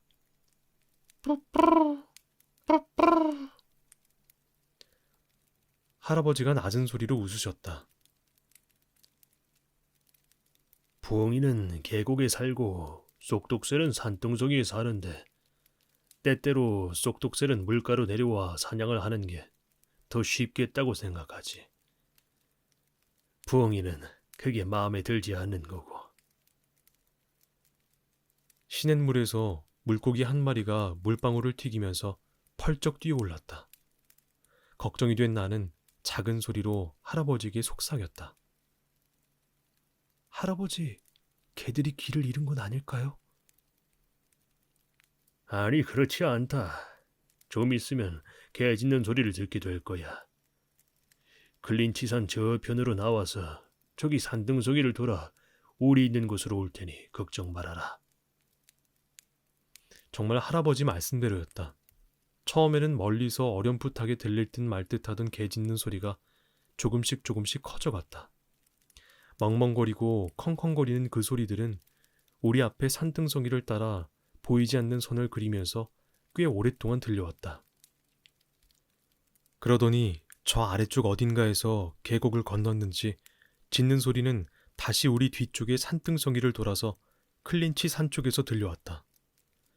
이번에는 클린치 산 이쪽을 따라 돌고 있는지 소리가 끊이지 않고 들렸다. 슬리 그놈이 원을 좁혀가나 보다. 이번에 시내를 건너고 나면 슬리 그놈이 개들을 끌고 우리 앞에 모습을 보일 게야. 할아버지 말이 맞았다. 개들이 시냇물 건너는 소리가 들렸다. 우리가 앉은 자리에서 그다지 멀지 않은 곳이었다. 첨벙거리는 물소리와 짖는 소리를 들은 할아버지는 윗몸을 똑바로 일으켜 세우시더니 내 팔을 잡았다. 와, 저놈이야. 할아버지가 속삭였다. 시냇둑 위에 있는 버드나무 사이로 한 마리 여우가 모습을 드러냈다. 바로 슬리크였다. 여우는 혀를 축 늘어뜨리고 더부룩한 꼬리를 아무렇게나 늘어뜨린 채 종종 걸음을 치고 있었다. 그러더니 뾰족한 귀를 쫑긋 세운 채 마치 행진을 하는 것처럼 천천히 걸음을 옮기기도 하고 덤불이 나타나면 빙 돌아서 가기도 했다. 또 걸음을 멈추고는 앞다리를 들어올려 날름날름 핥기도 했다. 그렇게 속임수를 쓰고 난 슬리크는 개 짖는 소리가 나는 쪽을 돌아보며 다시 종종 걸음을 옮기기 시작했다. 우리 발 아래쪽 시내에는 바위들이 물 위로 삐쭉삐쭉 솟아 있었다. 그중 대여섯 개는 징검다리를 이루며 시냇물 한가운데까지 이어져 있었다. 그 바위들 있는 곳에 왔을 때 슬리크는 걸음을 멈추고 뒤를 돌아보았다. 개들하고의 거리를 재는 모양이었다. 그러더니 우리에게 등을 보인 채 시냇물을 바라보는 자세로 그 자리에 가만히 앉았다. 달빛을 받아 털빛이 붉게 반사되었다. 개 짖는 소리가 점점 가까워지고 있었다. 갑자기 할아버지가 내 팔을 꽉 붙들었다. 이제부터 잘 봐. 슬리크는 시냇가 둔덕에서 첫 번째 바위 위로 폴짝 뛰었다. 그곳에 잠깐 서 있는가 했더니 갑자기 살랑살랑 춤추는 듯한 몸짓을 했다. 두 번째 바위 위로 폴짝 건너간 여우는 다시 한번 춤을 추었고 그 다음 바위에서도 또 그 다음 바위에서도 결국 여우는 시냇물 한가운데에 있는 마지막 바위 위로 올라섰다. 여우는 다시 바위 하나하나씩을 되짚어 물가에서 가장 가까운 바위 위로 올라왔다. 그곳에 서서 가만히 귀를 기울이던 슬리크는 마침내 물속으로 발을 집어넣었다. 찰박거리며 헤엄치는 여우의 모습은 순식간에 상류 쪽으로 사라져버렸다. 최대한 치밀하게 시간을 잰 것이 틀림없었다. 그놈이 사라지자마자 곧바로 개들이 모습을 드러낸 것을 보더라도 말이다. 블루보이가 코를 땅바닥에 대고 제일 앞서 왔다. 리핏이 그와 한 덩어리를 이루면서 뒤를 따랐고 그 다음은 베스와 리틀레드가 또 다른 짝을 이루며 바싹 따라붙었다. 때때로 그중 한 놈이 코를 하늘로 치켜들고 오 하고 울어대는 소리를 들으면 누구라도 흥분해서 피가 끓어오르는 듯한 느낌을 받게 마련이다. 개들이 징검다리 바위들 있는 곳까지 왔다. 블루보이는 조금도 주저하지 않고 바위에서 바위로 건너뛰었다. 다른 개들도 모두 블루보이 뒤를 바싹 쫓았다. 시내 한가운데 있는 마지막 바위에 이르렀을 때 블루보이는 갑자기 걸음을 멈추었다. 하지만 리핏은 그렇게 하지 않았다. 리핏은 전혀 의심할 건더기가 없다는 듯이 물속으로 풍덩 뛰어들더니 반대편 개울가로 헤엄쳐가기 시작했다. 베스도 리핏을 따라 물속으로 뛰어들어 헤엄치기 시작했다. 블루보이는 코를 치켜들고 공중에 대고 냄새를 맡기 시작했다. 리틀레드도 블루보이와 함께 바위 위에 그대로 서 있었다. 이윽고 두 마리는 바위를 되짚어 우리가 있는 쪽 시냇가로 올라섰다. 이번에도 역시 블루보이가 앞장섰다. 드디어 슬리크의 자취를 찾아낸 블루보이가 길고 큰 소리로 짖었다. 리틀레드도 맞장구를 치듯이 함께 짖었다. 헤엄을 치던 베스도 몸을 돌려 다시 이쪽으로 되돌아왔다. 리핏만이 어쩔 줄 몰라 하면서 시냇가 저쪽에서 아래 위로 뛰어다니고 있었다. 리핏은 짖기도 하고 끙끙거리기도 하다가 땅에 코를 대고 왔다 갔다 뛰어다니기도 했다. 리핏은 블루보이가 짖는 소리를 듣고 나서야 다이빙이라도 하듯이 물속에 첨벙 뛰어들어 헤엄을 쳤다. 어찌나 텀벙거리면서 헤엄을 치는지 머리 꼭대기까지 물보라가 일었다. 개울가로 올라선 리핏은 그제서야 간신히 여우의 자취를 찾아내 다른 개들을 쫓아갔다. 할아버지와 나는 그야말로 배꼽을 잡고 웃었다. 너무 많이 웃다가 언덕에서 굴러 떨어질 뻔했을 정도였다. 나는 소나무 줄기에다 발을 버티고 앉아 있었는데 웃느라고 발에 힘이 풀리는 바람에 그만 독고마리 덤불 속에 처박히고 말았던 것이다. 할아버지가 나를 일으켜 세우고 머리에 붙은 가시열매들을 떼주었지만 그 사이에도 우리는 웃는 것을 멈추지 않았다. 할아버지는 슬리크가 그런 속임수를 쓸 거라는 걸 미리 알고 계셨다고 한다. 그 때문에 그 자리에 앉아서 기다리고 있었다는 것이다. 그리고 슬리크도 근처 어딘가에 앉아서 개들의 모습을 지켜보고 있었을 게 틀림없다고 하셨다. 슬리크가 개들이 가까이 오기를 기다렸던 것은 자기 냄새를 뚜렷하게 남기기 위해서였다. 슬리크는 개들이 흥분하면 감각보다 감정이 앞선다는 것을 알고 있었던 것이다. 사실 리핏과 베스의 경우에는 그 예측이 맞아떨어졌다. 하지만 블루보이와 리틀레드는 그렇지 않았다. 할아버지는 예전에도 이런 일을 많이 봤다고 하셨다. 사람들 중에도 감정이 앞서는 바람에 리핏처럼 호되게 당하는 경우가 많다고 하시면서 내가 생각해도 그럴 것 같았다. 벌써 날이 밝았는데도 우리는 깨닫지 못하고 있었다. 시냇가로 내려와 자리를 잡은 우리는 건빵과 고기를 먹었다. 개들은 우리 뒤쪽에서 한 바퀴 빙 돌아가며 지저대더니 이제는 우리 앞에 보이는 능선으로 와 있었다. 산꼭대기 위에 올라선 아침 햇살에 계곡을 가로질러 서 있던 나뭇잎들이 반짝이고 굴뚝새와 홍관조가 깨어 일어났다. 할아버지는 칼로 베어난 산나무 껍질의 한쪽 끝을 비틀어 국자 모양으로 만들었다. 우리는 그걸로 차고 맑은 계곡물을 떠마셨다. 물이 어찌나 맑은지 개울바닥에 자갈 하나하나가 또렷이 보였다. 산맛이 나는 그 물을 마시니 배가 더 고픈 것 같았다. 하지만 이제 건빵은 남아있지 않았다. 할아버지는 슬리크 놈을 다시 한번 보게 될 텐데 이번에는 맞은편 개울가에서 모습을 나타낼 것이다. 하지만 절대 움직이지 말고 가만히 앉아 있어야 한다고 주의를 기울였다. 개미가 내 발 위로 기어올랐지만 나는 꾹 참고 가만히 있었다. 할아버지가 그 모습을 보셨다. 할아버지는 개미를 털어내는 건 괜찮다. 그 정도는 슬리크도 못 볼 거라고 하셨다. 그래서 나는 개미를 발에서 털어낼 수 있었다. 잠시 뒤 개들이 다시 시내 아래쪽에서 나타났다. 그때 우리 눈에 슬리크의 모습이 들어왔다. 여우는 혀를 길게 빼문 채 맞은편 시냇가를 느릿느릿 올라오고 있었다. 할아버지가 낮게 휘파람을 불자 슬리크는 걸음을 멈추고 시내 너머에 있는 우리를 뚫어지게 쳐다보았다. 눈을 가늘게 뜨고 1분 정도 그 자리에 서 있던 여우는 우리를 비웃듯이 코를 킁킁거리며 총총걸음으로 사라져버렸다. 슬리크가 코를 킁킁거린 건 이런 번잡한 일을 만들어낸 자기 자신한테 진절머리가 났기 때문이라는 게 할아버지의 설명이었다.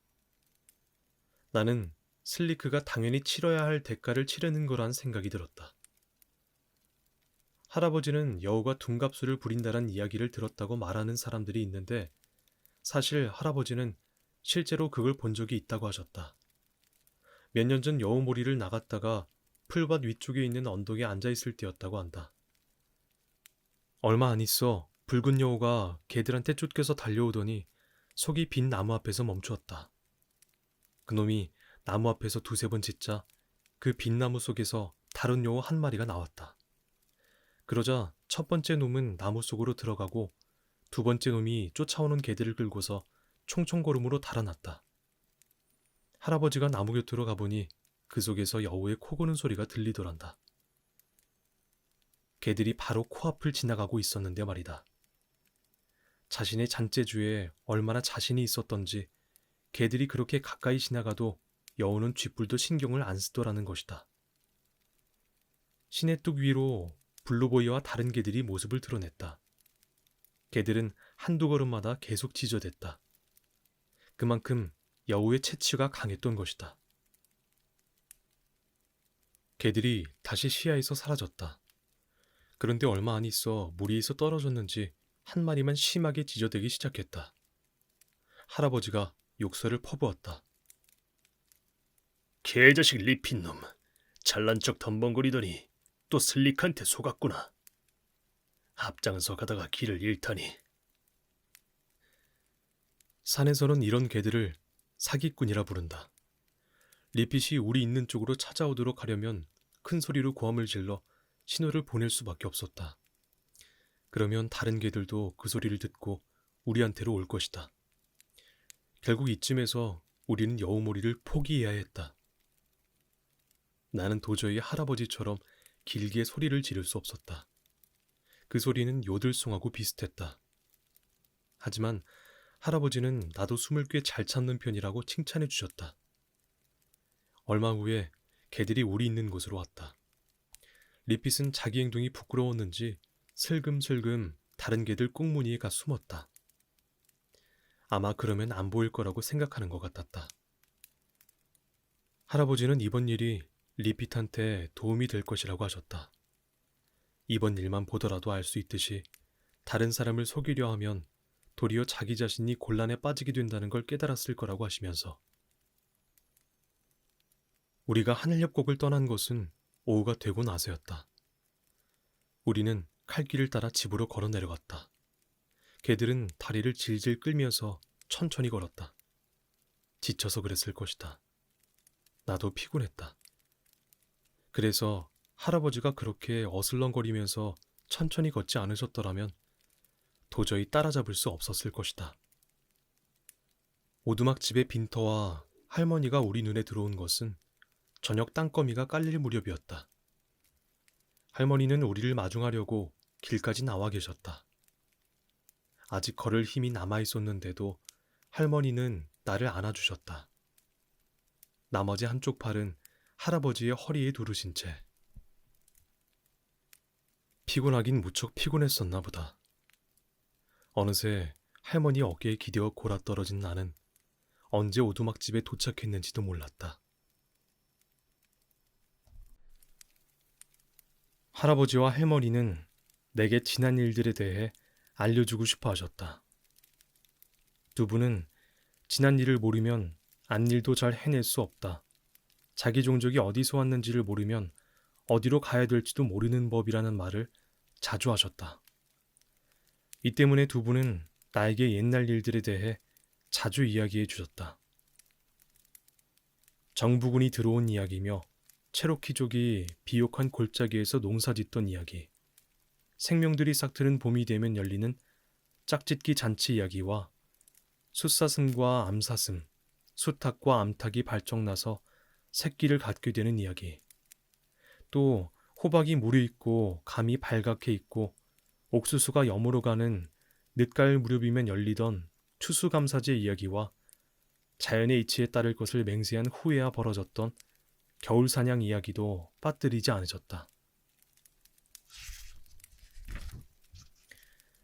그 중에서 정부군이 인디언들을 강제 이주시킨 이야기는 이렇다. 어느 날 정부군 병사들이 찾아와 종이조각 하나를 내보이며 서명을 하라고 했다. 새로운 백인 개척민들에게 체로키족의 토지가 아닌 곳에 정착해야 한다는 사실을 알려주는 서류라고 하면서 체로키들이 거기에 서명을 하자 이번에는 더 많은 정부군 병사들이 대검을 꽂은 총으로 무장을 하고 찾아왔다.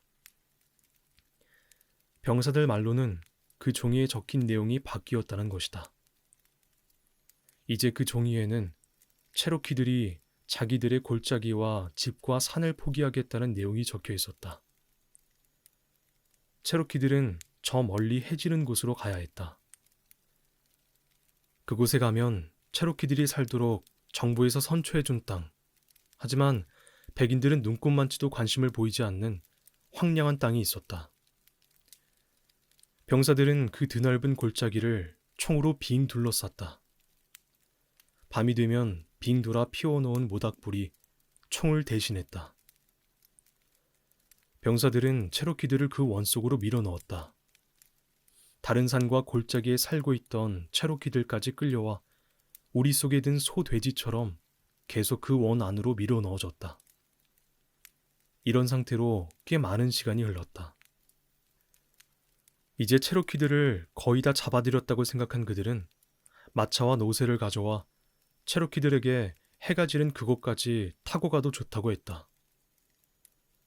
체로키들에게 남아있는 것은 아무것도 없었다. 하지만 그들은 마차를 타지 않았다. 덕분에 체로키들은 무언가를 지킬 수 있었다. 그것은 볼 수도 입을 수도 먹을 수도 없는 것이었지만 그들은 그것을 지켰다. 그것을 지키기 위해서 그들은 마차를 타지 않고 걸어갔다. 정부군 병사들은 체로키들의 앞과 뒤 양옆에서 말을 타고 걸어갔다. 체로키 남자들은 똑바로 앞만 쳐다보고 걸었다. 땅을 내려다보지도 않았고 병사들을 쳐다보지도 않았다. 남자들 뒤를 따라 걷던 여자들과 아이들도 병사들 쪽을 쳐다보지 않았다. 기나긴 행렬의 맨 뒤쪽에는 아무 쓸모없는 텅 빈 마차가 덜그럭거리며 따라왔다. 체로키는 자신들의 영혼을 마차에 팔지 않았다. 땅도 집도 모두 빼앗겼지만 체로키들은 마차가 자신들의 영혼을 빼앗아가도록 내버려 두지 않았다.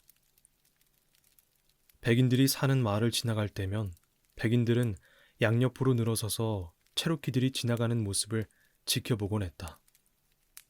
처음에 백인들은 덜그럭거리는 빈 마차들을 뒤에 달고 가는 체로키들을 보고 멍청하다고 비웃었다.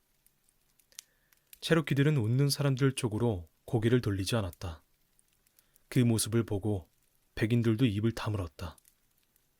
이제 웃는 사람은 아무도 없었다. 고향산에서 멀어져 가자 사람들이 하나둘 죽어가기 시작했다. 비록 체로키의 혼은 죽지도 약해지지도 않았지만 어린아이와 노인들과 병자들이 그 까마득한 여행길을 견디기는 힘들었다. 처음에는 병사들도 행렬을 멈추고 죽은 사람을 묻을 시간을 주었다. 하지만 점점 더 많은 사람들이 죽어갔다. 그 수는 순식간에 몇백, 몇천으로 불어나 결국 전체의 3분의 1이 넘는 체로키들이 행진 중에 숨을 거두었다. 그러자 병사들은 3일에 한 번씩만 매장할 시간을 주겠노라고 했다. 하루라도 빨리 일을 마치고 체로키들에게서 손을 떼고 싶은 게 병사들의 심정이었다. 병사들은 죽은 사람들을 수레에 싣고 가라고 했지만 체로키들은 시신을 수레에 누이지 않고 자신들이 직접 안고 걸었다. 아직 아기인 죽은 여동생을 안고 가던 조그만 남자아이는 밤이 되면 죽은 동생 옆에서 잠이 들었다. 아침이 되면 그 아이는 다시 여동생을 안고 걸었다. 남편은 죽은 아내를, 아들은 죽은 부모를, 어미는 죽은 자식을 안은 채 하염없이 걸었다. 병사들이나 행렬 양옆에 서서 자신들이 지나가는 걸 쳐다보는 사람들에게 고개를 돌리는 일도 없었다. 길가에 서서 구경하던 사람들 중 몇몇이 울음을 터뜨렸다. 하지만 체로키들은 울지 않았다. 어떤 표정도 밖으로 드러내지 않았다. 그들에게 자신들의 마음을 내비치고 싶지 않았다. 체로키들은 마차에 타지 않았던 것처럼 울지도 않았다. 사람들은 이 행렬을 눈물의 여로라 부른다. 체로키들이 울었기 때문이 아니다. 낭만적으로 들리기 때문에, 또 그 행렬을 옆에서 구경하던 사람들의 슬픔을 표현해주기 때문에 그들은 이 행렬을 그렇게 불렀다. 하지만 죽음의 행진은 절대 낭만적일 수 없다. 과연 누가 어미의 팔에 안긴 채 뻣뻣하게 죽어있는 아기, 어미가 걸어가는 동안 감기지 않은 눈으로 흔들거리는 하늘을 노려보고 있는 아기를 소재로 시를 지을 수 있겠는가? 과연 누가 밤이 되면 아내의 주검을 내려놓고 온밤 내내 그 옆에 누워있다가 아침이 되면 일어나 그 주검을 옮겨가야 하는 남편과 장남에게 막내의 시신을 안고 가라고 말해야 하는 아버지, 그리고 쳐다보지도 말하지도 울지도 고향산을 떠올리지도 않는 이들을 소재로 노래할 수 있겠는가? 그것은 절대 아름다운 노래가 될 수 없을 것이다. 그래서 사람들은 그 행렬을 눈물의 여로라 불렀다. 체로키들 모두가 그 행렬에 끌려간 것은 아니었다. 산길에 익숙한 일부 체로키들은 깊숙한 계곡이나 먼 산등성이 쪽으로 달아났다. 이들은 아내와 아이들을 데리고 끊임없이 옮겨다니면서 살았다. 이들은 덫을 놓아서 짐승을 잡곤 했는데 군대가 그곳까지 들어오는 바람에 덫을 놓아둔 곳으로 돌아가지 못하는 때도 많았다. 또 이들은 땅에서 부드러운 뿌리들을 캐내거나 도토리를 빻아 가루로 만들거나 개간지에서 기른 얼마 안 되는 작물을 거두거나 나무의 속껍질을 벗겨내어 끼니를 때웠다. 가끔씩 차가운 개울물 속에서 맨손으로 물고기를 잡는 일도 있었지만 이때도 변함없이 이들의 움직임은 그림자처럼 조용했다. 그래서 설사 그 자리에 있던 사람이라도 잠깐 바람처럼 휙 지나가는 느낌 외에는 그들을 보지도 듣지도 못했다. 사실 그들은 자취를 남기는 법이 거의 없었다. 하지만 동료들끼리는 잘 찾아냈다. 우리 증조할아버지의 가족들도 모두 산에서 자란 사람들이었다. 그들은 토지나 재산을 탐내지 않았다. 다른 체로키들이 그러했던 것처럼 그들이 원했던 것도 오로지 산속에서의 자유로운 생활뿐이었다. 증조할아버지가 증조할머니를 만난 이야기는 할머니가 해주셨다. 어느 날 증조할아버지는 계곡둑 위에서 아주 희미한 흔적 하나를 찾아냈다. 그것을 본 증조할아버지는 집으로 가서 사슴 뒷다리를 가져와 흔적이 있던 자리에 놔두었다. 총과 칼도 그 옆에 함께 두었는데 다음날 아침에 다시 가보니 사슴 뒷다리는 온데간데 없고 총과 칼만 그 자리에 그대로 있었다. 게다가 그 옆에는 기다란 인디언 칼 한 자루와 도끼까지 나란히 놓여 있었다. 증조할아버지는 그것들을 그대로 놔둔 채 집에 가서 옥수수를 가져왔다. 할아버지는 옥수수 자루를 무기 옆에 놓고 오랫동안 서서 기다렸다. 오후 늦게 그들이 조용히 다가왔다. 나무 사이를 걸어오다가 잠시 멈추어 주위를 살핀 다음 다시 앞으로 걷는 식으로 하면서 말이다. 증조 할아버지가 손을 내밀며 그들에게 다가갔다. 그러자 남자, 여자, 아이들까지 모두 합쳐 12식구나 되는 그 집 사람들도 모두 하나같이 손을 내밀며 걸어왔다. 마침내 그들의 손과 증조 할아버지의 손이 맞닿았다. 할머니 말로는 서로 손이 맞닿기까지 꽤 먼 거리였는데도 그들은 그렇게 손을 내밀고서 걸었다고 한다. 얼마 안 있어 키가 훌쩍 자란 증조 할아버지는 그 집안의 막내딸과 결혼했다. 두 분은 히코리 나무로 만든 지팡이를 함께 붙들고 혼인서약을 한 다음 그 지팡이를 평생 동안 집안에 잘 모셔두었다. 증조 할머니는 찌르레기의 붉은 깃털을 항상 머리에 꽂고 다녔기 때문에 붉은 날개라고 불렸다. 버드나무처럼 날씬했던 증조 할머니는 저녁이 되면 항상 노래를 불렀다. 할아버지와 할머니는 증조 할아버지의 말년 모습에 대해서도 이야기해 주셨다. 증조 할아버지는 남북전쟁의 용사였다. 증조 할아버지는 존 헌트 모건 장군이 이끄는 남북은 특공대에 가담하여 보이지 않는 머나먼 곳에 앉아 자신의 종족과 집을 위협하는 얼굴 없는 유령, 연방군에 대항하여 싸웠다. 말년에 증조 할아버지의 머리는 하얗게 새었다. 몸도 무척 쇠약해져 오두막집 틈새로 겨울바람이 파고들 때마다 옛 상처가 도지곤 했다. 증조 할아버지의 왼쪽 팔에는 기다랗게 팬 칼자국이 있었다. 마치 소잡을 때 내려치는 도끼처럼 그렇게 억세게 쇠칼이 할아버지의 팔뼈를 내리쳤던 것이다. 상처는 아물었지만 뼈의 통증은 기회 있을 때마다 고개를 들었다. 그렇게 뼈가 욱신거리고 아파오면 증조 할아버지는 어김없이 그 상처를 만들어낸 정부 사람들을 떠올리곤 했다.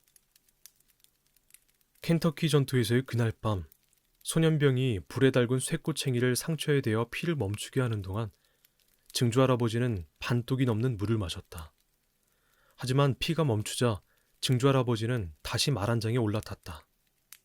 그러나 뭐니 해도 제일 끔찍한 흉터는 발목에 있었다. 증조 할아버지는 발목을 쳐다보기도 싫어하셨다. 발목뼈는 작은 터난이 뚫고 지나가면서 완전히 으깨버리기에는 너무 크고 성가신 존재였다. 하지만 증조 할아버지는 그 당시에는 부상을 당한 것도 모르셨다고 한다. 오하이오에서의 그날 밤, 한 기병대원을 휩쓸고 지나간 것은 야생마처럼 끓어오르는 뜨거운 투지였다. 티끌만큼의 두려움도 없었다. 혈관은 오로지 환희로 고동쳤다. 빠른 속도로 질주하던 말이 땅을 차고 가볍게 뛰어오르자 바람이 폭풍처럼 얼굴을 때리고 지나갔고 증조 할아버지의 가슴 깊은 곳에서는 거칠고 찢는 듯한 저 반골의 인디언 고함 소리가 저절로 터져나왔다. 무릎 밑이 날아갔는데도 몰랐다고 하는 사람이 있을 수 있는 것이 바로 이 때문일 것이다. 발목에 총을 맞은 것도 모르고 증조 할아버지는 40km 정도를 더 가면서 어두운 산골짜기를 정찰했다고 한다. 임무를 마친 증조 할아버지가 말에서 내리려고 발을 땅에 딛는 순간 갑자기 다리가 퍽 하고 꼬꾸라졌다. 살펴보니 구두 속이 우물물을 담은 두레박처럼 피로 가득 차 출렁이고 있었다. 그제서야 증조 할아버지는 발목을 다쳤다는 것을 알았다. 증조 할아버지는 자주 이날 밤의 돌격을 떠올리곤 하셨다. 그때 생각을 하다 보면 자신이 절름발이가 되어 지팡이를 써야 하는 데 대한 혐오감을 그나마 누그러뜨릴 수 있었다. 제일 심한 상처는 옆구리 부분의 내장 속에 있었다. 그곳에는 끄집어내지 못한 납탄이 들어있었다. 그 납탄은 옥수수 자루를 갉아먹는 들쥐처럼 단 한 번도 멈추는 법 없이 밤낮으로 증조 할아버지의 육체를 파먹어 들어갔다. 드디어 그 납탄은 증조 할아버지의 몸 안을 완전히 갉아먹고 말았다. 이제 머지않아 사람들은 그를 산골 오두막집에 마룻바닥에다 뉘고 도살당한 황소처럼 그의 배를 가를 것이다. 증조 할아버지도 그 사실을 알고 계셨다. 사람들은 마취제를 쓸 엄두도 내지 못한 채 산에서 빚은 술 한 사발만을 들이켜게 하고 나서 그의 배를 갈라 고름이 가득 고인 썩은 살덩이를 끄집어낼 것이다. 그러고 나면 그는 피로 흥건한 그 마루 위에서 그대로 죽어가리라. 마지막 말도 끝내 하지 못한 채. 하지만 사람들이 단말마적인 죽음의 고통 속에 있는 그의 팔다리를 붙잡고 있는 동안 늙었지만 강건한 그의 육체는 활줄처럼 팽팽하게 굽어오를 것이며 그의 목에서는 증오스런 정부를 향한 열정적인 반역자의 야만스런 고함 소리가 터져 나올 것이다. 그는 그렇게 죽어갈 것이다. 사실 정부가 그를 죽이는 데는 40년이란 세월이 필요했다. 19세기가 죽어가고 있었다. 피와 투쟁과 죽음의 시대였던 19세기가. 증조 할아버지가 온몸으로 맞부딪혔고 판단했던 그 세기가 죽어가고 있었다. 이제 또 다른 사람들이 자기네의 시신을 들쳐업고 걸어갈 새로운 세기가 다가오고 있었던 것이다. 하지만 증조 할아버지는 과거, 오로지 체로키의 과거만을 알고 있었다. 그의 맏아들은 인디언 거주 지역으로 쫓겨났으며 둘째 아들은 텍사스에서 죽고 말았다. 이제 애초에 그러했던 것처럼 그의 곁에 남은 사람은 붉은 날개와 막내 아들뿐이었다. 그는 여전히 말을 탈 수 있었다. 모건 특공대 시절에는 말을 타고 5칸 울타리를 뛰어넘던 증조 할아버지였다. 그에게는 아직도 덤불에 꼬리털을 남겨 추적당하는 일이 없도록 말꼬리를 치켜들게 한 채 달리는 습관이 있었다. 하지만 갈수록 고통이 심해져 예전과 달리 술로도 고통을 잠재울 수 없었다. 통나무집 마룻바닥에 사지를 큰 대자로 벌리고 드러누워야 할 때가 다가오고 있었던 것이다. 테네시 산중의 한 해가 저물어가던 때였다. 차가운 바람이 히코리 나무와 떡갈나무의 마지막 잎새를 때려대고 있었다. 그 겨울날 오후, 증조 할아버지는 막내 아들인 할아버지와 함께 계곡 중간쯤에 서 계셨다. 그래도 증조 할아버지는 이제 더 이상 산을 오르지 못한다는 사실을 인정하지 않으셨다. 두 사람은 하늘을 배경으로 산등성이 위로 앙상하게 벌거벗은 채 뻣뻣하게 서 있는 나무들을 쳐다보았다. 겨울해가 어떻게 지는지 연구라도 하는 사람들처럼. 두 사람은 서로의 얼굴을 쳐다보지 않았다. 너에게 남겨줄 게 별로 없구나. 증조 할아버지는 낮은 소리로 웃으셨다. 저 오두막집에서 건질 수 있는 거라고 해봐야 손을 녹이려고 불쑤시개를 뒤적거리는 정도일 테니. 이제 아들은 산에 대해 연구라도 하는 사람처럼 산에서 눈을 떼지 않고 가만히 대답했다. 그럴 겁니다. 넌 다 큰 사내 자식이야. 거기다 딸린 식구까지 있고. 그러니 이러쿵저러쿵 잔소리할 필요는 없을성 싶다. 다만 우리가 믿는 걸 지키려고 할 때는 한시 앞이 손을 내밀어 다른 사람과 손을 잡도록 해라. 우리 시대는 같다. 지금 오고 있는 너희들의 시대가 어떻게 될지 나로서는 알 수 없다.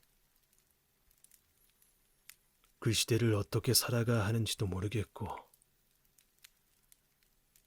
너구리 잭도 그럴 게다. 그런데 너한테 남겨줄 곳조차 없으니 하지만 아마 산만은 언제나 변함없을 거다. 너도 누구보다 산을 좋아하니 다행이고. 우리는 자기 감정에 솔직한 사람이 되어야 한다. 명심하겠습니다. 아들이 조용히 대답했다. 마지막 햇빛이 산등성이 너머로 사라지고 나자 살을 내는 바람이 몰아쳤다. 이제 노인은 입을 떼기조차 힘들었지만 다시 말을 이었다. 그리고 아들아, 난 너를 사랑한다. 아들은 아무 말도 하지 않고 늙고 앙상한 노인의 어깨를 팔로 감쌌다. 이제 계곡에 들이워진 그늘은 한층 더 진해졌고 양옆에서 굽어보던 산봉우리의 시커먼 윤곽선도 어둠 속에 묻혀갔다. 두 사람은 그 자세 그대로 천천히 걷기 시작했다. 증조할아버지는 지팡이로 땅을 짚으면서 계곡에서 오두막까지 걸어 내려왔다. 이것이 할아버지가 증조할아버지와 함께한 마지막 산책이었으며 마지막 대화였다. 나도 할아버지 할머니를 따라 증조할아버지와 증조할머니의 무덤에 여러 번 가보았다. 그 무덤들은 흰 참나무가 서 있는 높은 산등성이에 나란히 앉아 있었다. 가을이 되면 무덤가에는 무릎까지 쑥쑥 빠질 만큼 낙엽이 쌓였다. 그러다 무정한 겨울바람이 불기 시작하면 모두 다 날아가 버리긴 했지만, 그러고 나서 봄이 오면 강인한 인디언 제비꽃들이 땅을 뚫고 나와 작고 푸른 꽃을 피운다. 자신들의 시대를 격렬하고 끈질기게 살다간 영혼들을 머뭇머뭇 위로라도 하는 듯이 히코리 나무로 만든 혼인 지팡이도 군데군데 흠집이 나긴 했지만 부러지지 않은 채 그곳에 꿋꿋이 서 있었다. 그 지팡이에는 그분들이 슬플 때나 기쁠 때, 싸웠을 때마다 표시해둔 자국들이 가득 새겨져 있었다. 그 지팡이는 그분들의 머리맡에서 두 분을 하나로 묶어 주었다. 지팡이에 새겨진 두 분의 이름은 워낙 작아서 무릎을 꿇고 자세히 들여다보고서야 읽을 수 있었다. 두 분의 이름은 애탄과 붉은 날개였다.